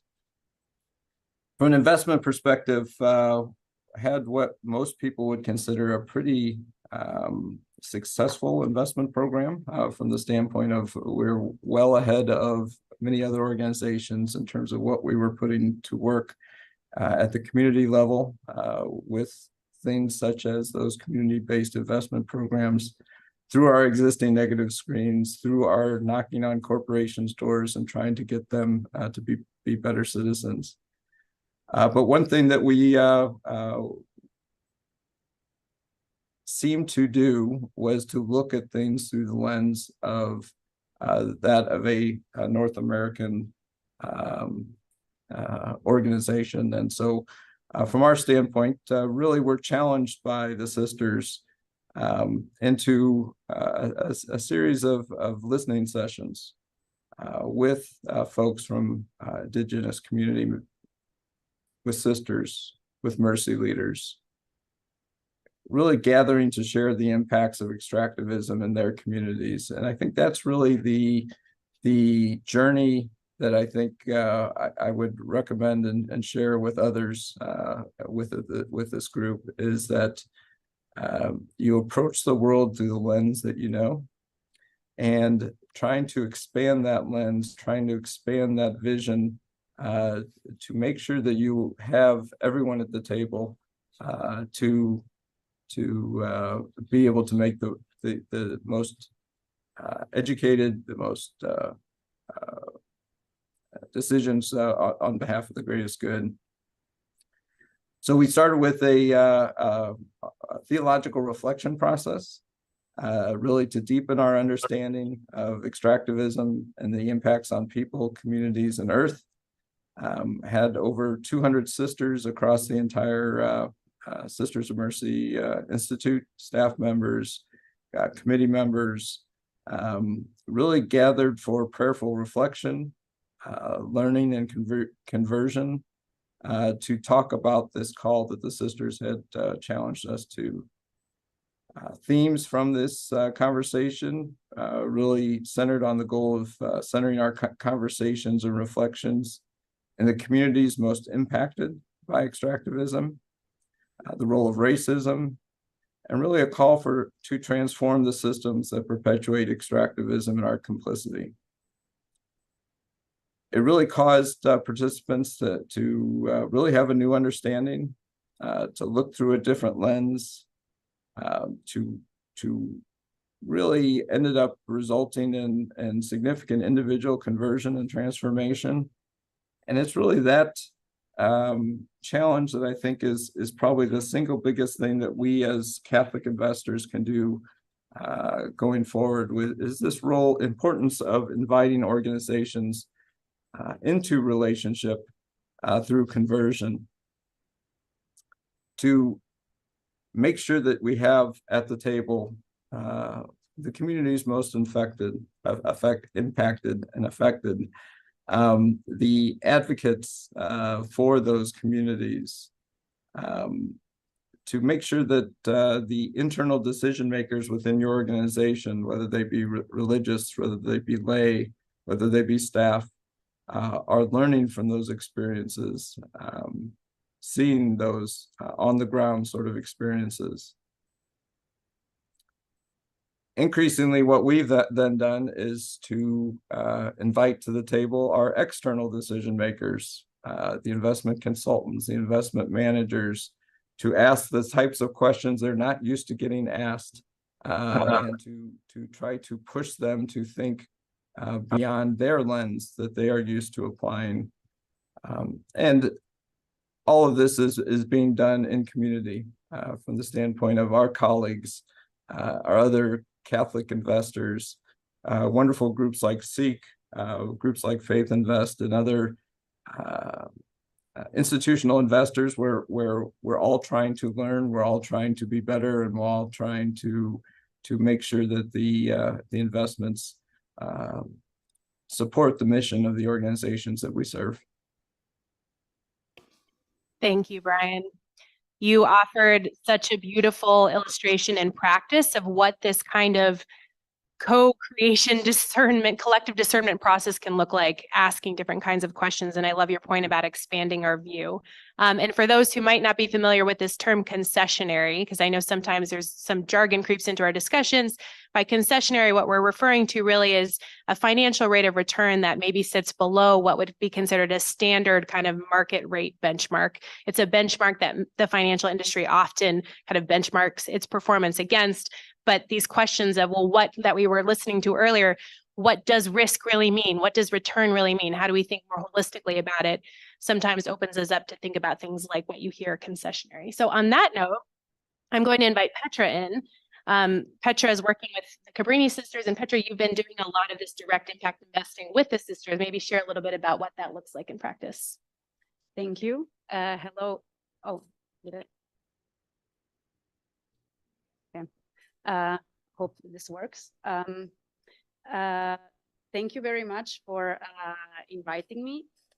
And I have the privilege of working for the Missionary Sisters of the Sacred Heart, or the Cabrini Sisters, on the impact portfolio. So I get to focus on the positive investment and the positive impact rather than on the limiting the damage of the investments that we have seen in the earlier part of the discussion.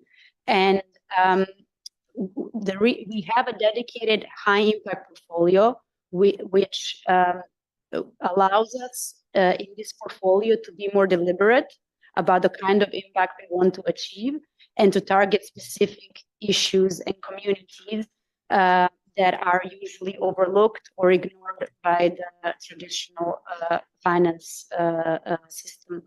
The goals of our impact portfolio are focusing on supporting economic inclusion of vulnerable populations with a very specific focus on displaced populations, including migrants and refugees, and also vulnerable populations in specific geographies where our sisters are also present and doing their missions.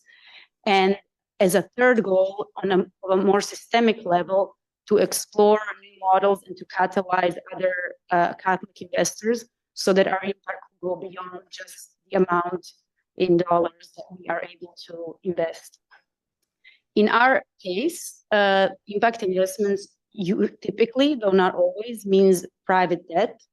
This is in form of loans to nonprofit organizations, social enterprises, or impact funds, and they are, as Elizabeth explained, concessionary, which means concessionary from a traditional perspective.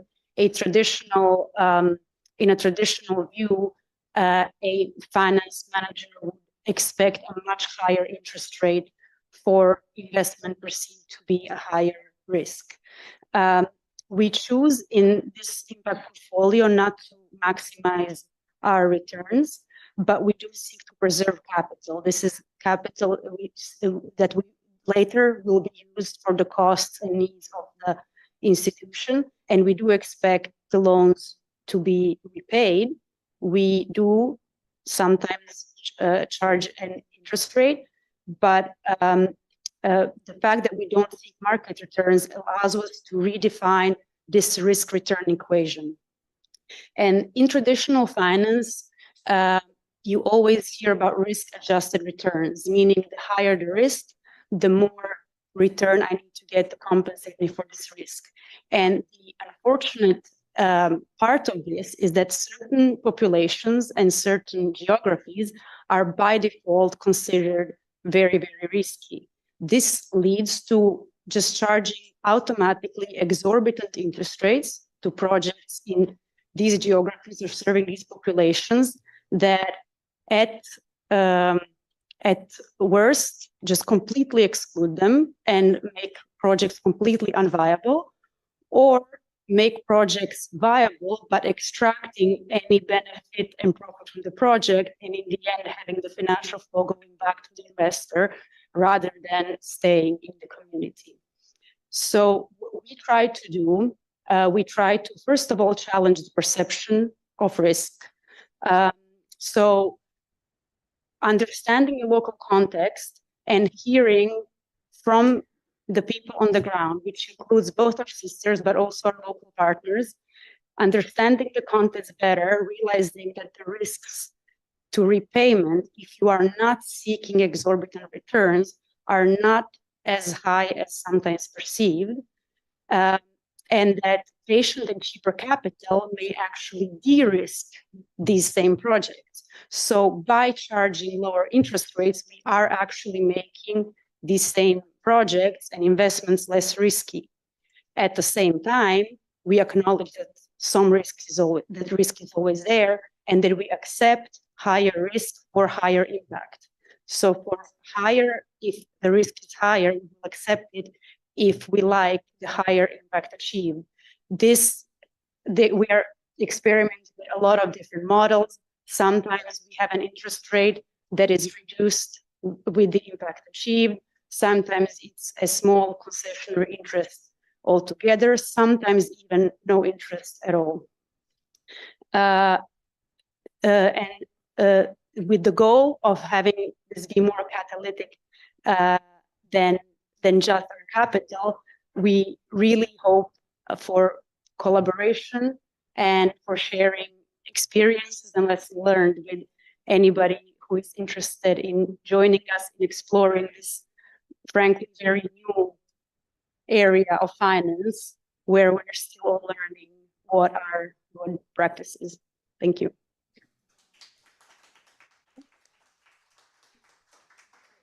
Thank you, Petra. Beth, I'm going to turn to you next. You're with Catholic Relief Services. You're developing funds and products that are responsive to the needs in communities. And in some ways, you end up fundraising from Catholic investors. So I'll turn to you next to share a little bit of your experience. Well, I think it's a really good extension to what you were just saying. So in my role leading impact investing for Catholic Relief, I wear many hats. I'll try to focus. Catholic Relief Services, first of all, is one of the largest humanitarian and development organizations in the world. We are one of 2 American Caritas entities, just to put it in perspective. We're in over 110 countries, and we work with the most poor and vulnerable communities around the world, like many other, most all Caritases. From an investment standpoint, we do, out of our reserve, look for impact investing funds. We have a percentage of our reserve that looks for those market rate return impact investing funds. We do look at geographies that are in the global south, because that's where CRS is prioritizing. But we do, we look for those market rate returns for our reserve because we, our investment subcommittee of the board is saying we need to preserve that reserve. So we need, where you have this spectrum of impact first or finance first, they need to be more, finance first focused. But the majority of my work is really leaning into what are our communities that we work closely with saying about what their needs are. And CRS prides itself on working through the church, through local Caritases, through local partners. So we have 2 we call blended finance instruments. I'm not going to add a new sort of language, but they're concessional. They're very concessional funds. And I'm very pleased that Brian Piney is on the phone because the Sisters of Mercy are one of the investors in one of our funds. It's called Azure, and it provides it on-lends to local financial institutions, gives loans to community water service providers to provide clean water to local communities, focused in El Salvador, Honduras, Central America, in Guatemala at the moment. And I think what's interesting about that is you're strengthening not only the financial institutions and the community water service providers, but you're providing water, clean water, and access to water to these communities.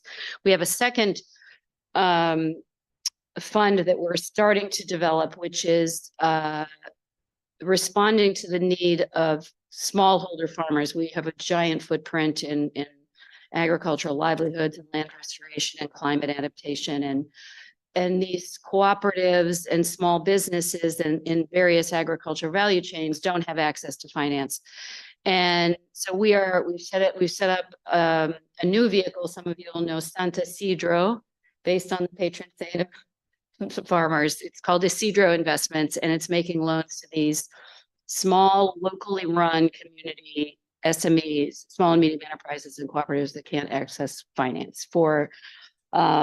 So those are 2, but I think what I've learned over the many years I've been doing this now is that there is some data point that I can't exactly cite, but I've heard it, and I promise it's out there, is that during the last financial crisis, the financial inclusion, the microfinance instruments did not collapse. Why? Because there's so much accompaniment with the global poor that they didn't turn upside down, for lack of a better word. So when I call something a blended finance instrument, which are mine, is we have quite a bit of grant support that provides accompaniment and technical assistance to these rural community enterprises, both the water service providers and the businesses, to make them credit ready, to provide engineering designs on what they might need. And that work is coupled with then this financial instrument. So that is what de-risks these investments. And I think the similar you could say about the microfinance instrument. So we've to date had no defaults. And we're very happy that the Sisters of Mercy are along the ride with us. And we want to get Kyoko Lions and the Cabrinis and Petra to join us as well at some point. Yeah. Thank you, Beth.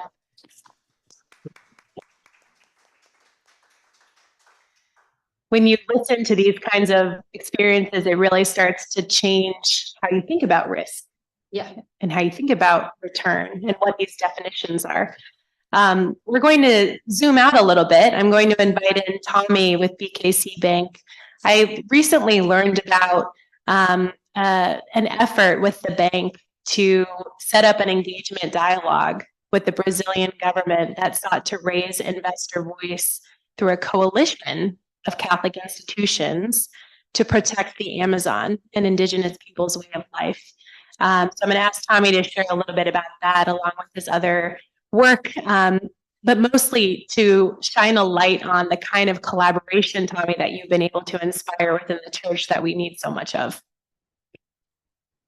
Yeah, so thank you very much for having me in this really expert round. Yeah, I'm delighted to be with you. Bank für Kirche und Caritas, which is translated as the Bank for the Church and the Caritas, is a Catholic church bank based in Germany. To better understand why we do engagement, you have to better understand why and how we are doing our whole investment strategy.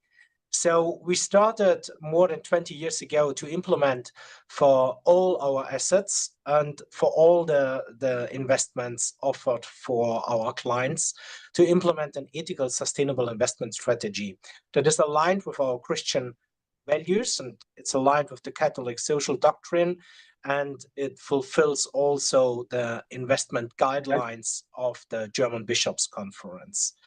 So with saying that, we have been one of the first banks in Germany that implemented for all their assets an ethical, sustainable investment strategy. Developing this ethical, sustainable investment strategy continuously, we have now not only exclusionary criteria that makes sense from an point of view, not in some companies and also in countries that are violating really heavily our exclusionary criteria, but also to pick up with positive criteria some investments on some investments in companies in countries that probably brings a positive contribution to the fulfillment of the SDGs.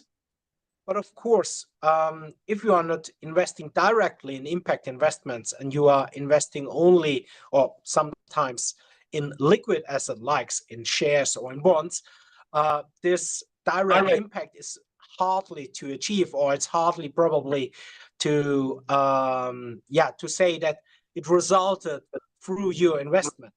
So this is the reason why we started in doing also engagement. Engagement is now part since 7 years, also before, but since 7 years also for our investment products that we offer for our clients, that are all Catholic institutions, from dioceses to parishes to Caritas to Catholic hospitals. So the whole range of the Catholic sphere, you can say,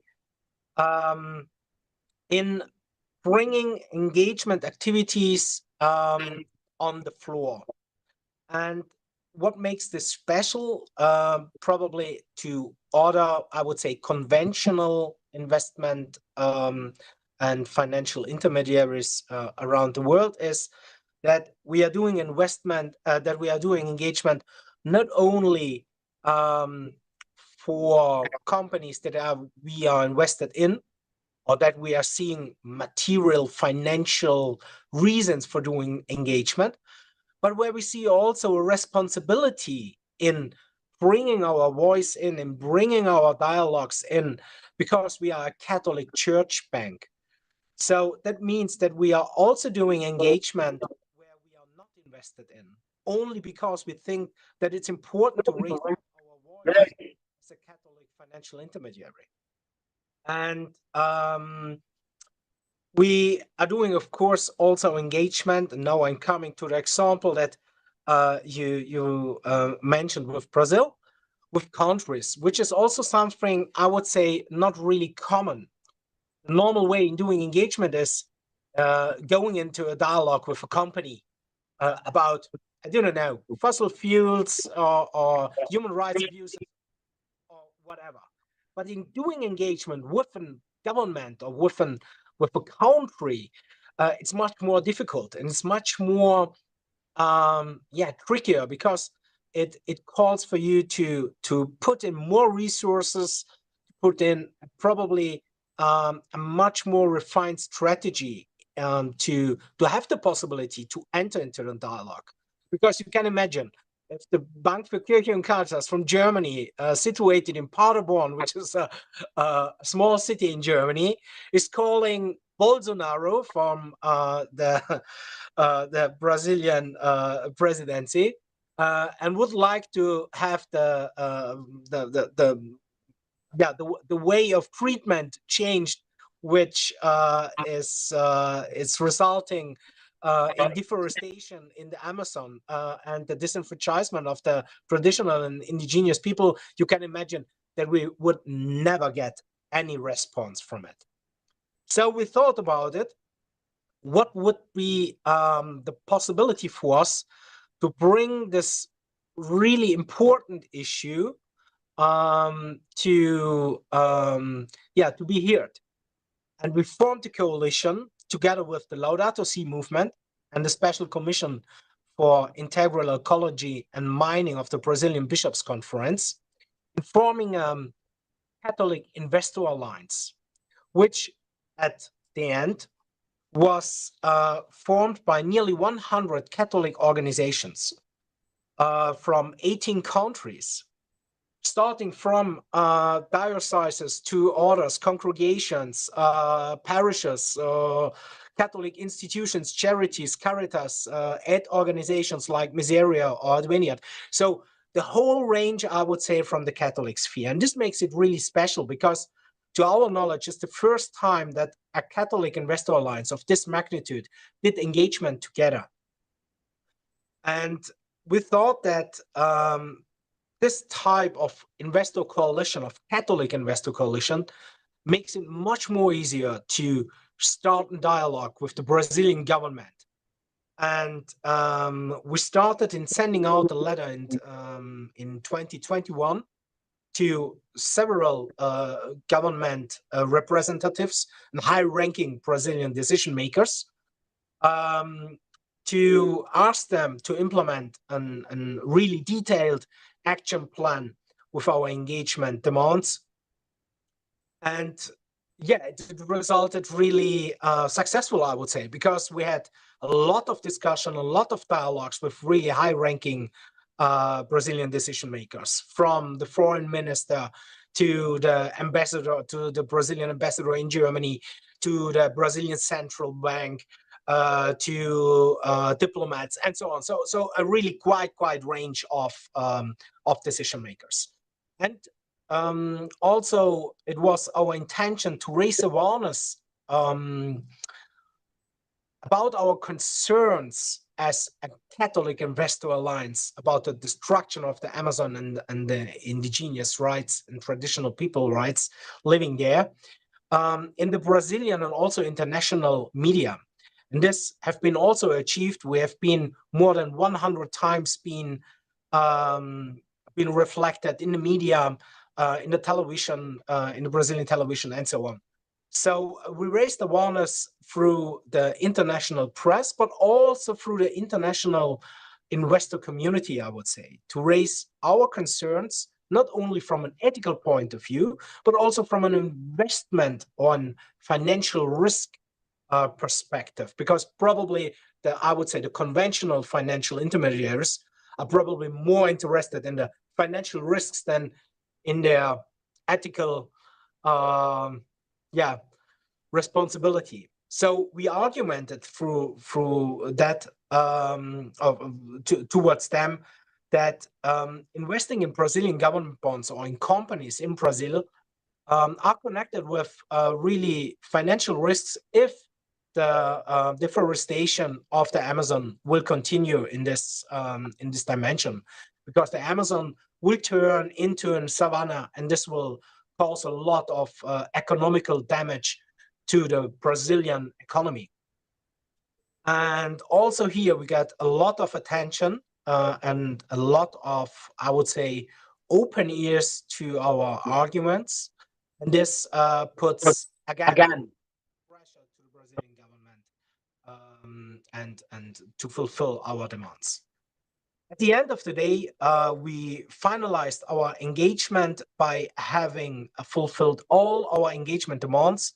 This, of course, is not only our merit, and we can even say that it was the cause because we did this engagement.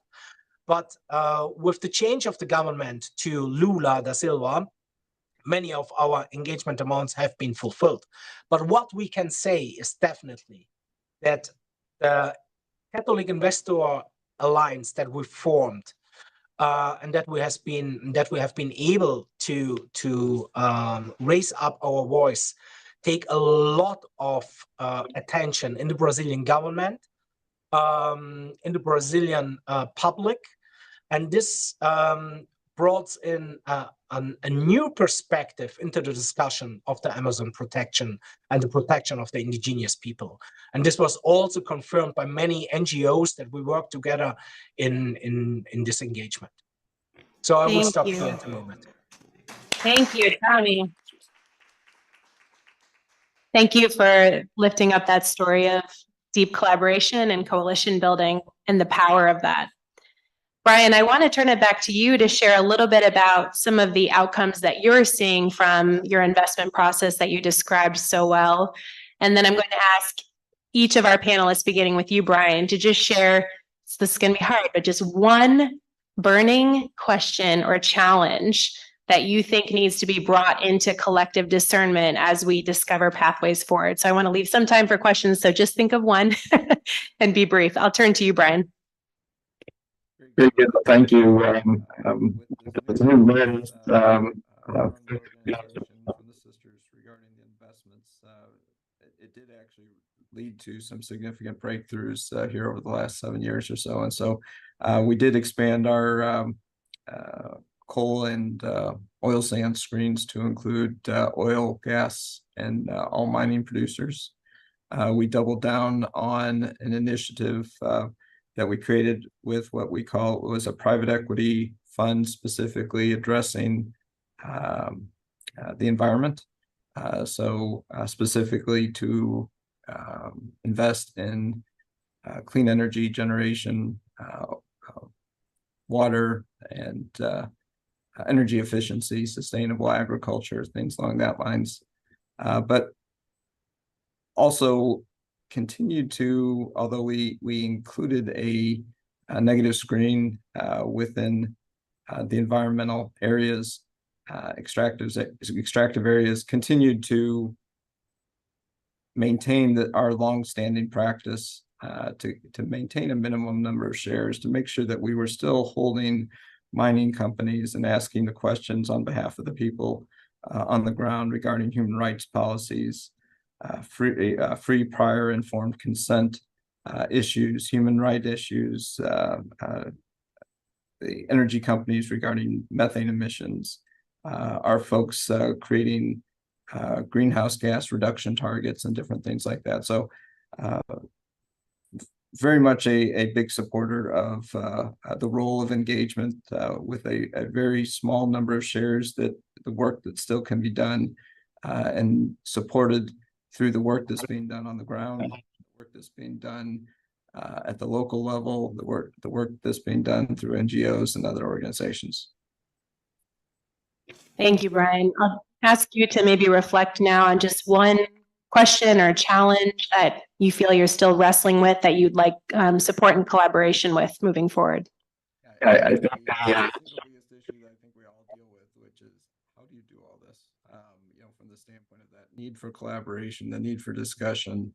You know, most religious organizations that I'm familiar with have very small staffs. We're resource constrained, yet asked to try to do everything at the utmost level. And so in a world where much of the industry is working against what we're trying to accomplish, the consultants will tell you it can't be done, or don't do it that way. The investment managers prefer not to be bothered.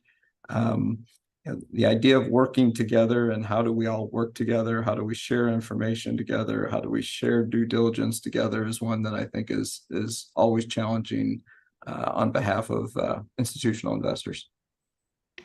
Thank you so much, Brian. Petra.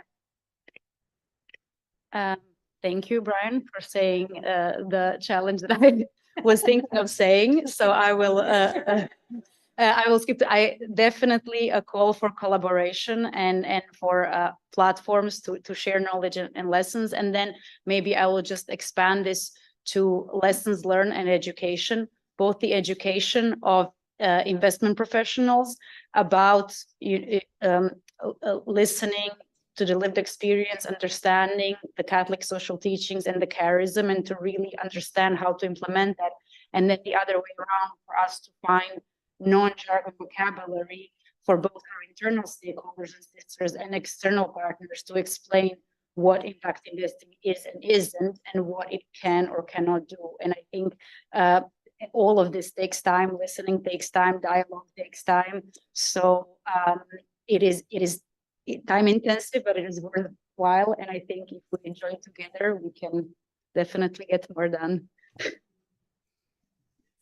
Before I answer that question, I wonder how many people here would like to get their hands on Brian's investment policies. I know I would, right? Yeah. So Brian, you're going to be hearing from me. They sound really interesting. So we structure and implement these concessional vehicles. We have the investment side over here, and then we have the technical assistance. I would argue that the majority of these types of vehicles that I've seen in the Global South have the same kind of setup.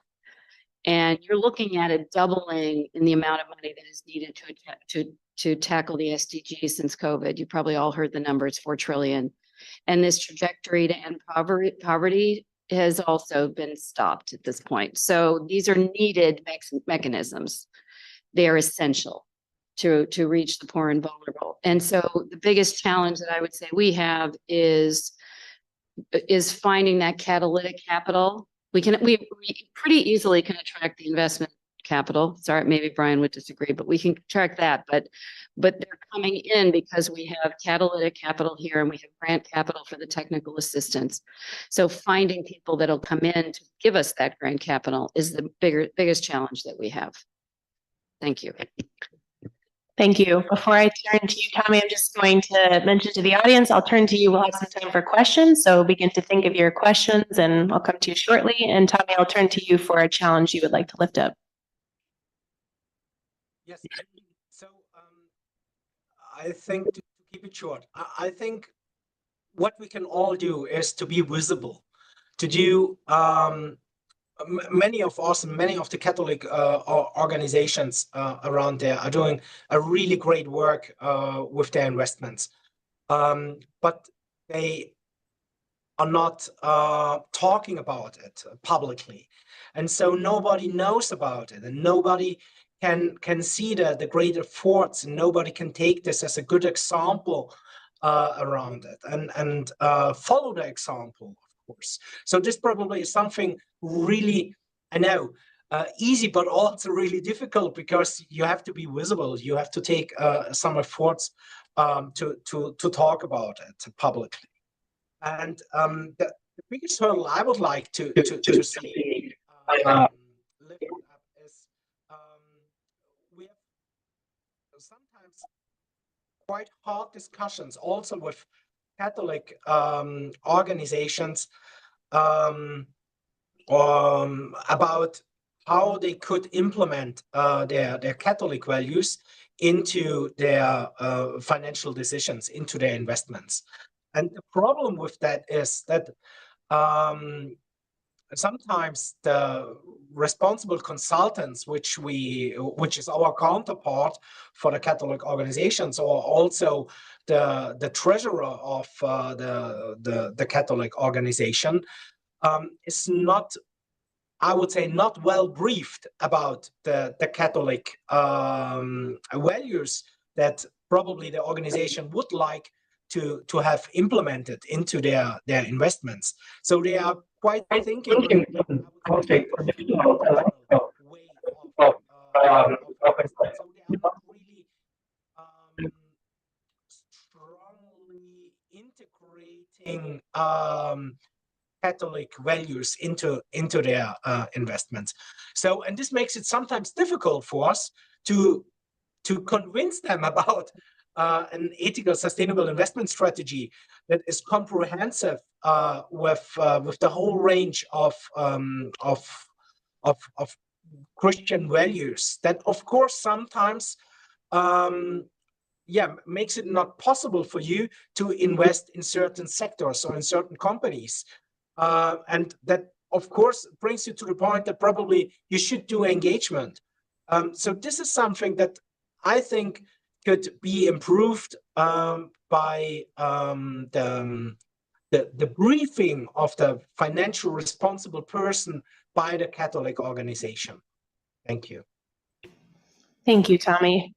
I'll open it up for questions. We'll start here in the front. Please introduce yourself. Hello, I'm Claire James from the British Embassy to the Holy See, and I lead on our engagement on climate change, energy and nature. Just a few comments after those really interesting presentations, and just huge thank you to all the speakers for those. Just reflecting a little bit on, I think it was Tommy talking about how to present sometimes, the need to divest from oil and gas. And sometimes it's not so easy to make the ethical argument for that, and easier to talk about stranded assets and actually the financial reasons for moving away from oil and gas. Well, in the same way, when we talk about critical minerals and extractivism, there are financial arguments which can be, let's say, used against those. For example, it's known that critical minerals are highly risky from a geopolitical perspective, for example.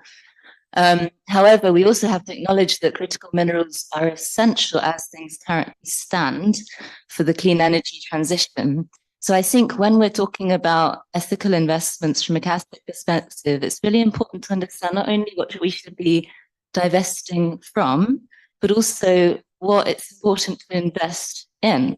And, just a few ideas that came to my mind while you were speaking. One is on the need to invest in recycling facilities for critical minerals, so that we can use what we've already got and reuse those materials. The other is in research into alternatives to critical minerals, such as they're developing salt batteries, actually in Italy at the moment. It's a company doing fantastic stuff in that sense. Another thing that needs to be done, this is from a more policy perspective, but if there are ways to promote this also in the financial sector, the longevity of products. So, I think if there are investments in, products in general, whatever those may be, there needs to be a longevity attached to those, or a reuse clause, or in some ways they can be mended with replaceable items. And to some extent, I think the European Union can provide some useful, interesting policy going on there in that sense. And then finally, there's something to be said about supply chains as well, and the need for transparency. And I think one of the good things that we can say actually about sort of what we've seen over the last 5 years is actually people asking for more transparency when it comes to their investments. And that is a very good thing that I think can be also used in a positive way, when it comes to trying to create some sort of a paradigm shift. I'll stop there. But thank you ever so much again. There's really useful reflections. Thank you, Claire. Do any of our panelists want to expand on that or remark on that? Brian, Tommy? If not, we can move to questions, additional questions. Concept of engaging your investment managers corporation. Is very important. Whether it be the solar panel supply chain regarding the situation with the Uyghurs in China and what's going on there.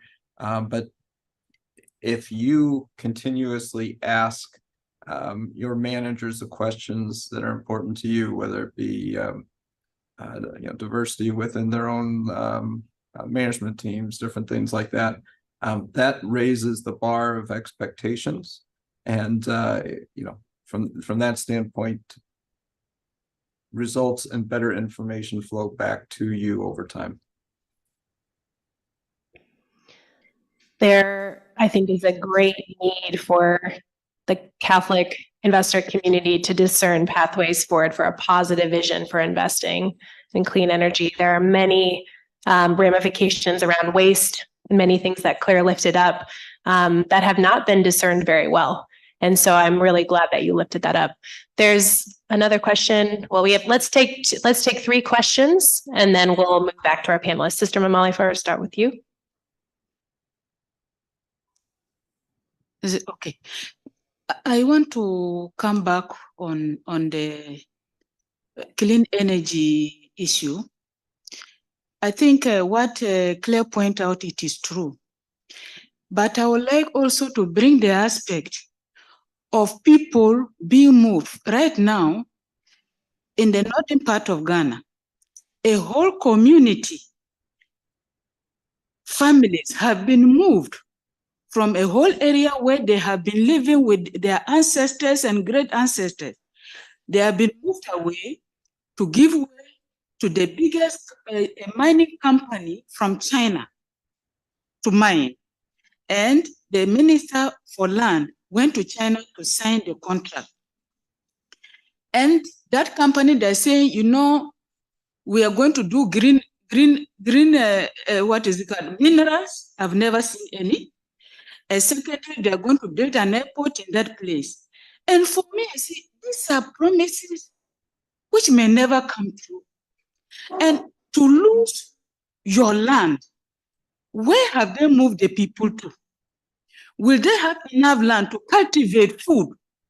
The other day I said, nobody eats electricity. Nobody eats batteries. People eat food. So if people have electricity, they have the airport, you cannot even pay a plane to travel, and you have no food. What good will that be? For me, this whole issue is that justice is what is important. And that is what the law tells us. I don't remember in which, what I want is justice, not sacrifice. And I think we have to put this in front of us. In whatever clean energy we are talking about, because I feel there are alternatives to just producing solar energy, wind energy. There are other alternatives that are more suitable for local communities, which we could explore. But up to now, no company, no group is exploring those possibilities so that we can help, Even if we have solar energy, wind energy in some places, but let us also explore other sources of energy that is suitable for local communities so that we don't have to do excessive mining. Personally, I'm asking myself, how long do we still have to live on this earth? If the people will start doing deep sea mining in space, how long are we going to live here? So, thank you so much. Briefly, we'll get 2 more and then we need to wrap this panel. So we'll go back and then over to Catalina. Yes. Thank you. I appreciate and agree with a lot of what was said today. But I also think there's an extraordinary, sorry, my name is Prashani Satyapal. I work for the Earth Our Common Home Fund. I've been spending time in very rural communities with dioceses and congregations. One of the things that I find we often talk about is how so many of the investment groups within the church are small, but there are so many, and we forget about our collective power. We also talk about new models very often, but a lot of new models, when we talk about, when we're in forums like this, we talk about the supply side and not the demand side. So when you're talking about demand side, building up what Sister just said, Sister Van Gala just said, if you go into most communities, they have never had electricity. And we're going to talk to them about clean energy, but they've never had electricity to begin with. When we talk about regenerative or climate smart agriculture, they have never had markets, but have always had clean farming. And some of the best opportunities I feel we have is to be able to have collective negotiations with companies that can come in and invest so that there's local consumption that's clean, number one, but supported. But most importantly, once that is established, that there's a demand where people can sell clean agriculture, produce, and it's a secure market. Whether it's PepsiCo, Nestle, Danone, McCain, all those companies have committed to 100% regenerative agriculture in their supply chains. So I'm looking at you. Your organization has the power to negotiate with organizations like those that I've mentioned, those agricultural companies, to be able to create demand so that congregations, which may be small, can supply en masse as a collective. That's how we're able to then influence an investment mindset, because you've got a secured a buyer's agreement. That's changing the model because you're working from the outside and also supplying from the ground up. So I would just challenge us to rethink what's important on the ground and how it is we sort out demand. Thank you. Very critical points. Thank you. Catalina. Okay, thank you so much. I'm Catalina. I'm from the JPAC Commission and also Economia Francesco and the Focolare Movement. So the three parts. Now my question goes because I, as young people also from Economia Francesco, we normally ask also this part of financial. And I think when we talk about financial, sometimes we think like something really far away from us. Or if you are not having an organization or something, it's something really far from you. So how to make it something simpler, like easy also for people to understand, especially we are talking here and we are people from different parts of the world, of course.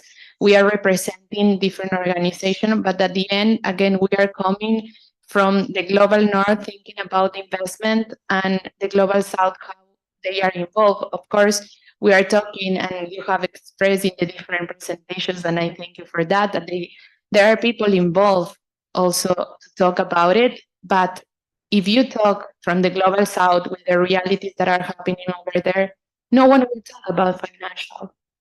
No one will care about it. So again, we are trying to dialogue from our perspective without focusing also how we can make it simpler for people also to get involved and to make really changes.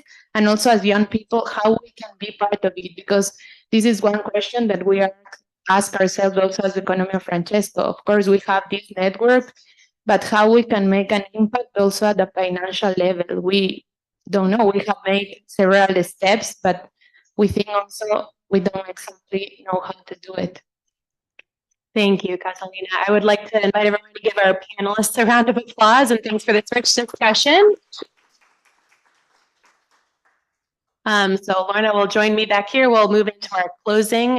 John Mundell, are you with us online? I'd like to invite John Mundell, the director of the Laudato Si Action Platform, who's just going to share a couple of words with us on his vision for the platform and its relationship with this discussion today.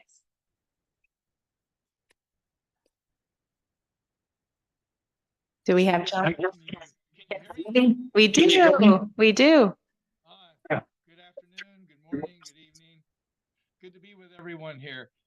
As Elizabeth said, I'm the director of the Laudato Si Action Platform, and many of you may have never heard of the platform, but just briefly, I'll tell you, it's a Vatican initiative that's led really by the Dicastery for Promoting Integral Human Development, and it's a way of getting people to actually develop Laudato Si plans that make concrete actions towards sustainability. I'll cut this really briefly because we're running over it, and I've got a text that I'll send to you. But there are right now currently about 100 million people that are touched by the platform, with over 8,000 participating organizations, including various sectors, including dioceses, parishes, religious congregations, and also universities, schools, a number of organizations that have put together plans.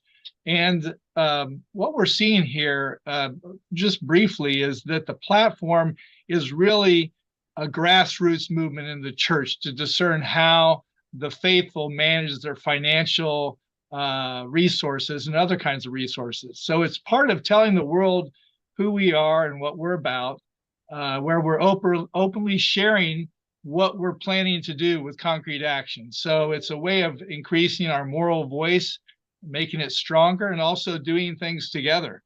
And it's also about listening to our frontline communities. As we've heard, the religious congregations share their experiences.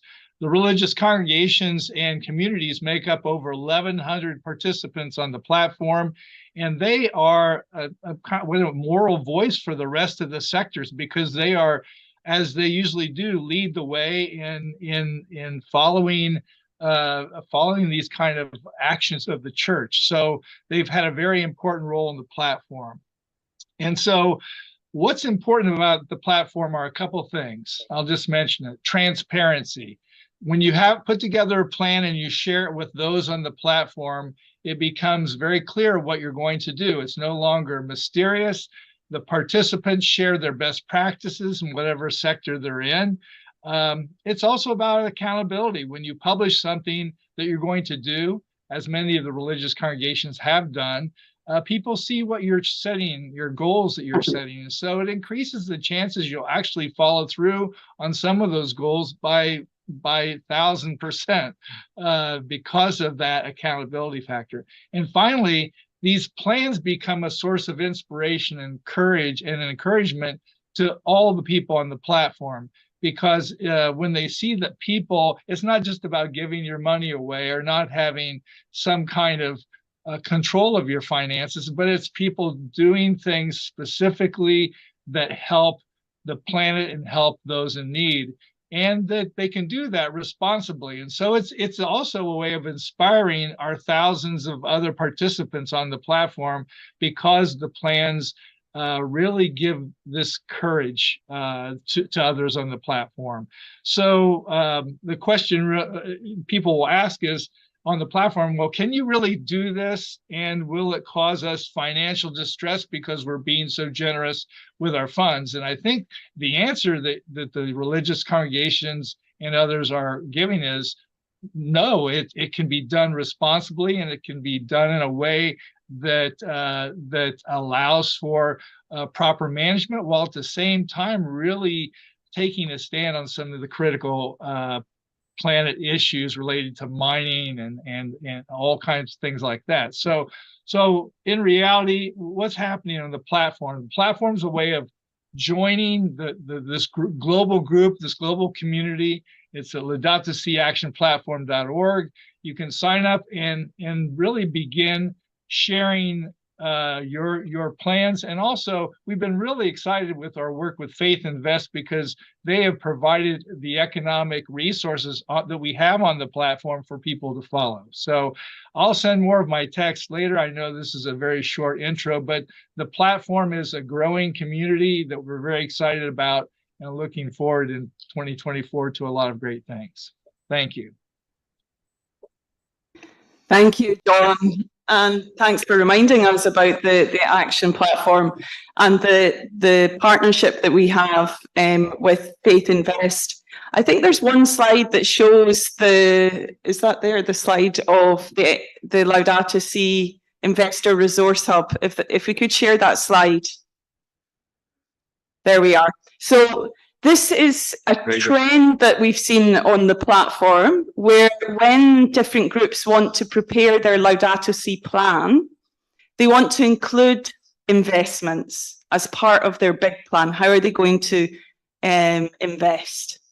And as a result of that, we have a collaboration where we have prepared, with Elizabeth as well, this wonderful online resource, which sits on the Faith Invest website, which provides lots of insights, stories, case studies, some of which you've heard today, and we can add to them after this, about how different kinds of Catholic organisations are investing aligned to Laudato Si. So it's a really fantastic resource that you can all avail of, that starts to bring together some of the ideas and suggestions and experiences we've talked about today.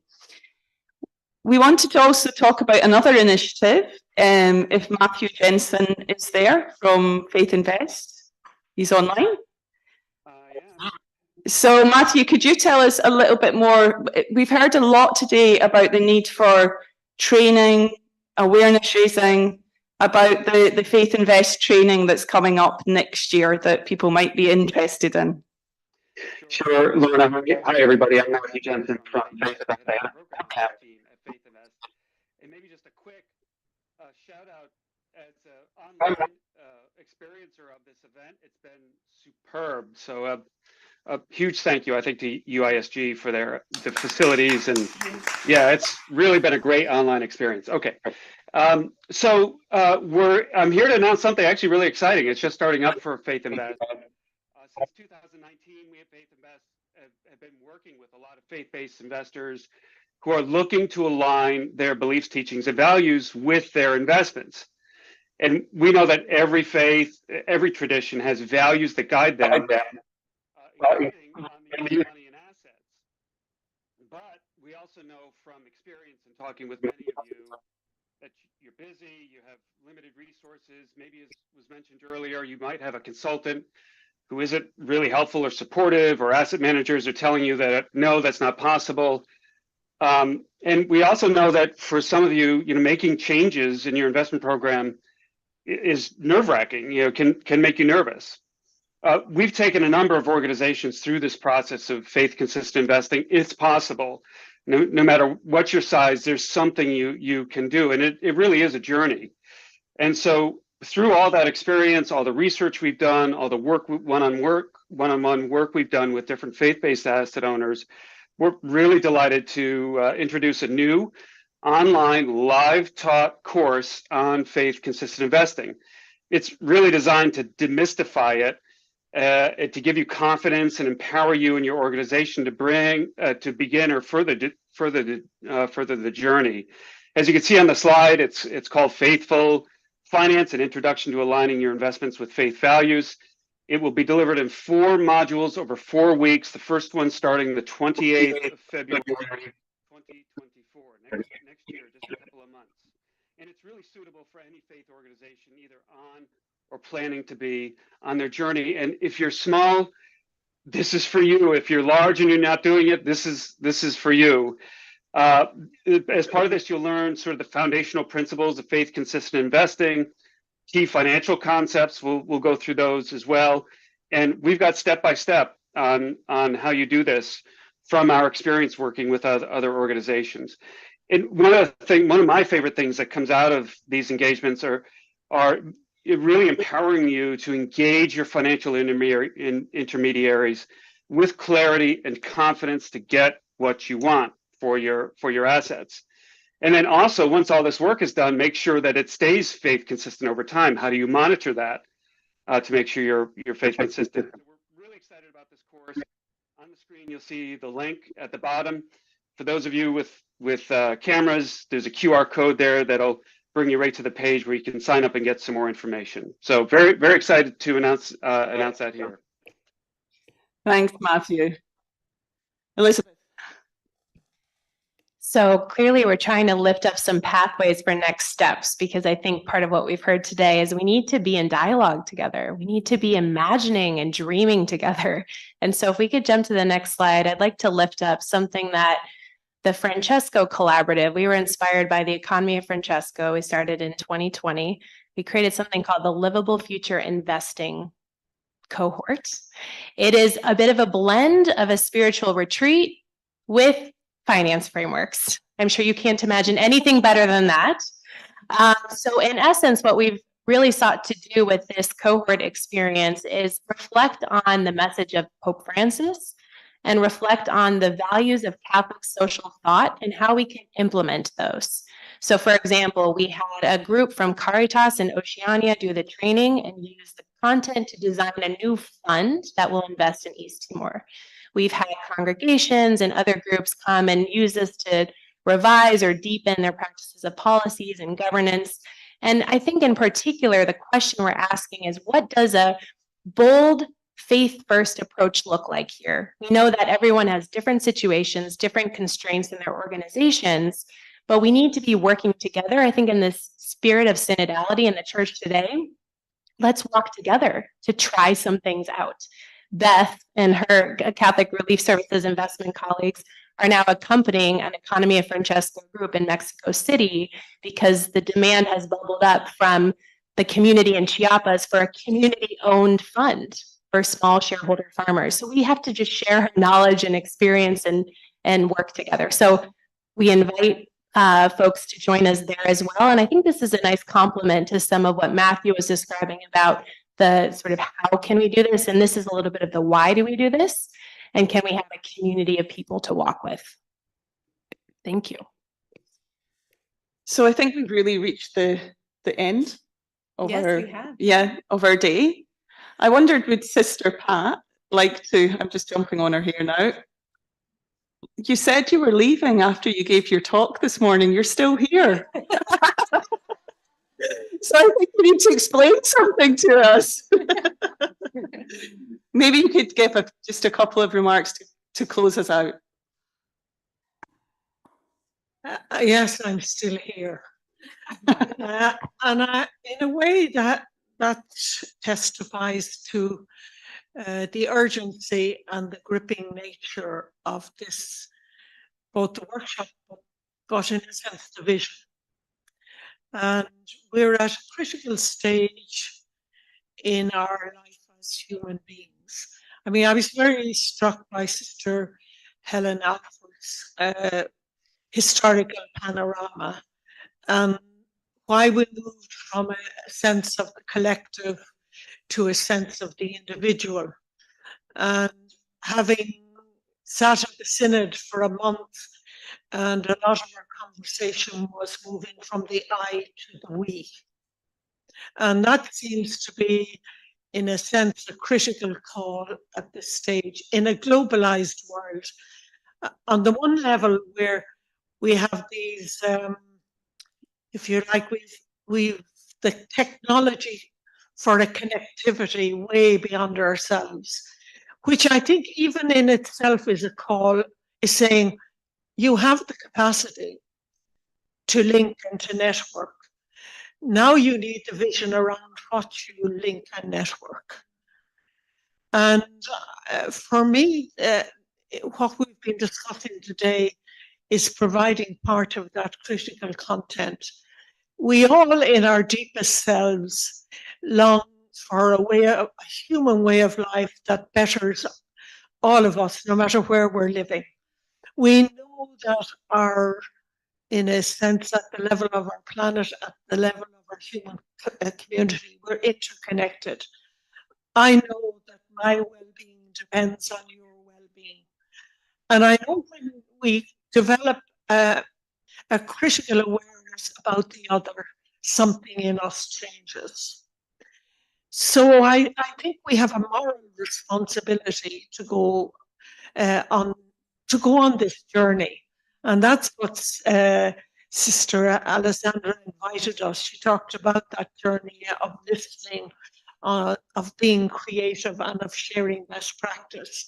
At the same time, Mama Lifa and others pointed out the reality of what it's like on the ground. And having been involved myself in South Sudan over a 15-year period, you see I mean, there's a country, it always reminds me, I think it's Willa Cather said, she said of Nebraska in the 1800s, She said, there isn't a country there, only the material from which a country can be made.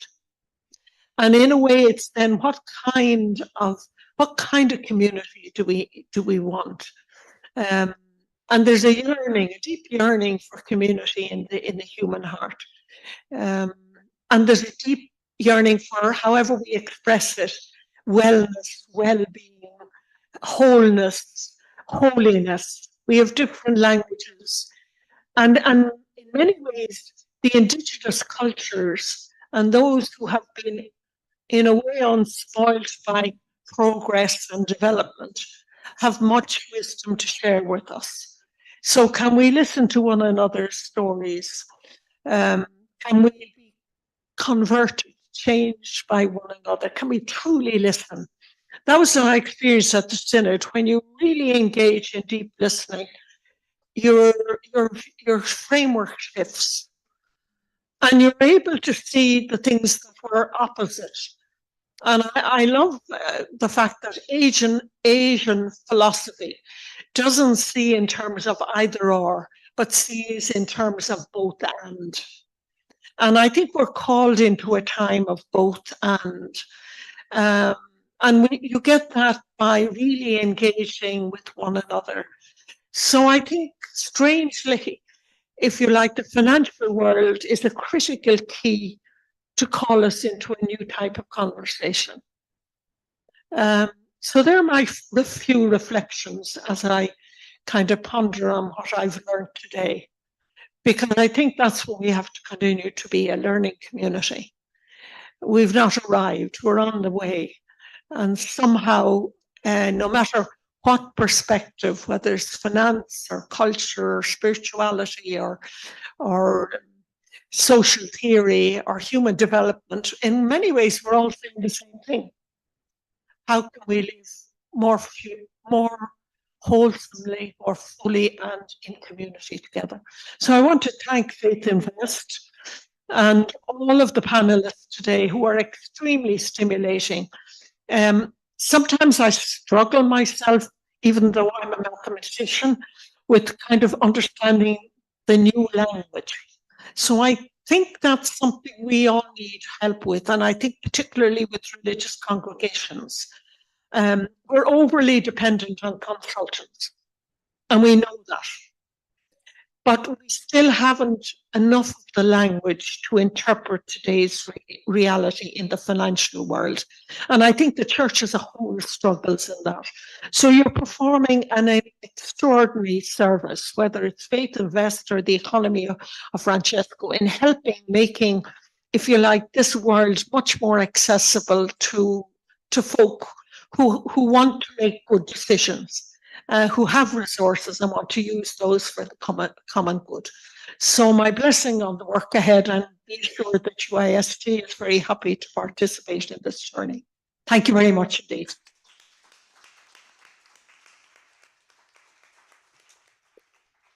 And on that note, just to say a huge thank you to all of you who came in person, to all those who have joined us online, to UISG, who kindly sponsored the event in terms of the location and the catering today, and to our technical experts who made it all run so smoothly. So one final round of applause, and then we all depart.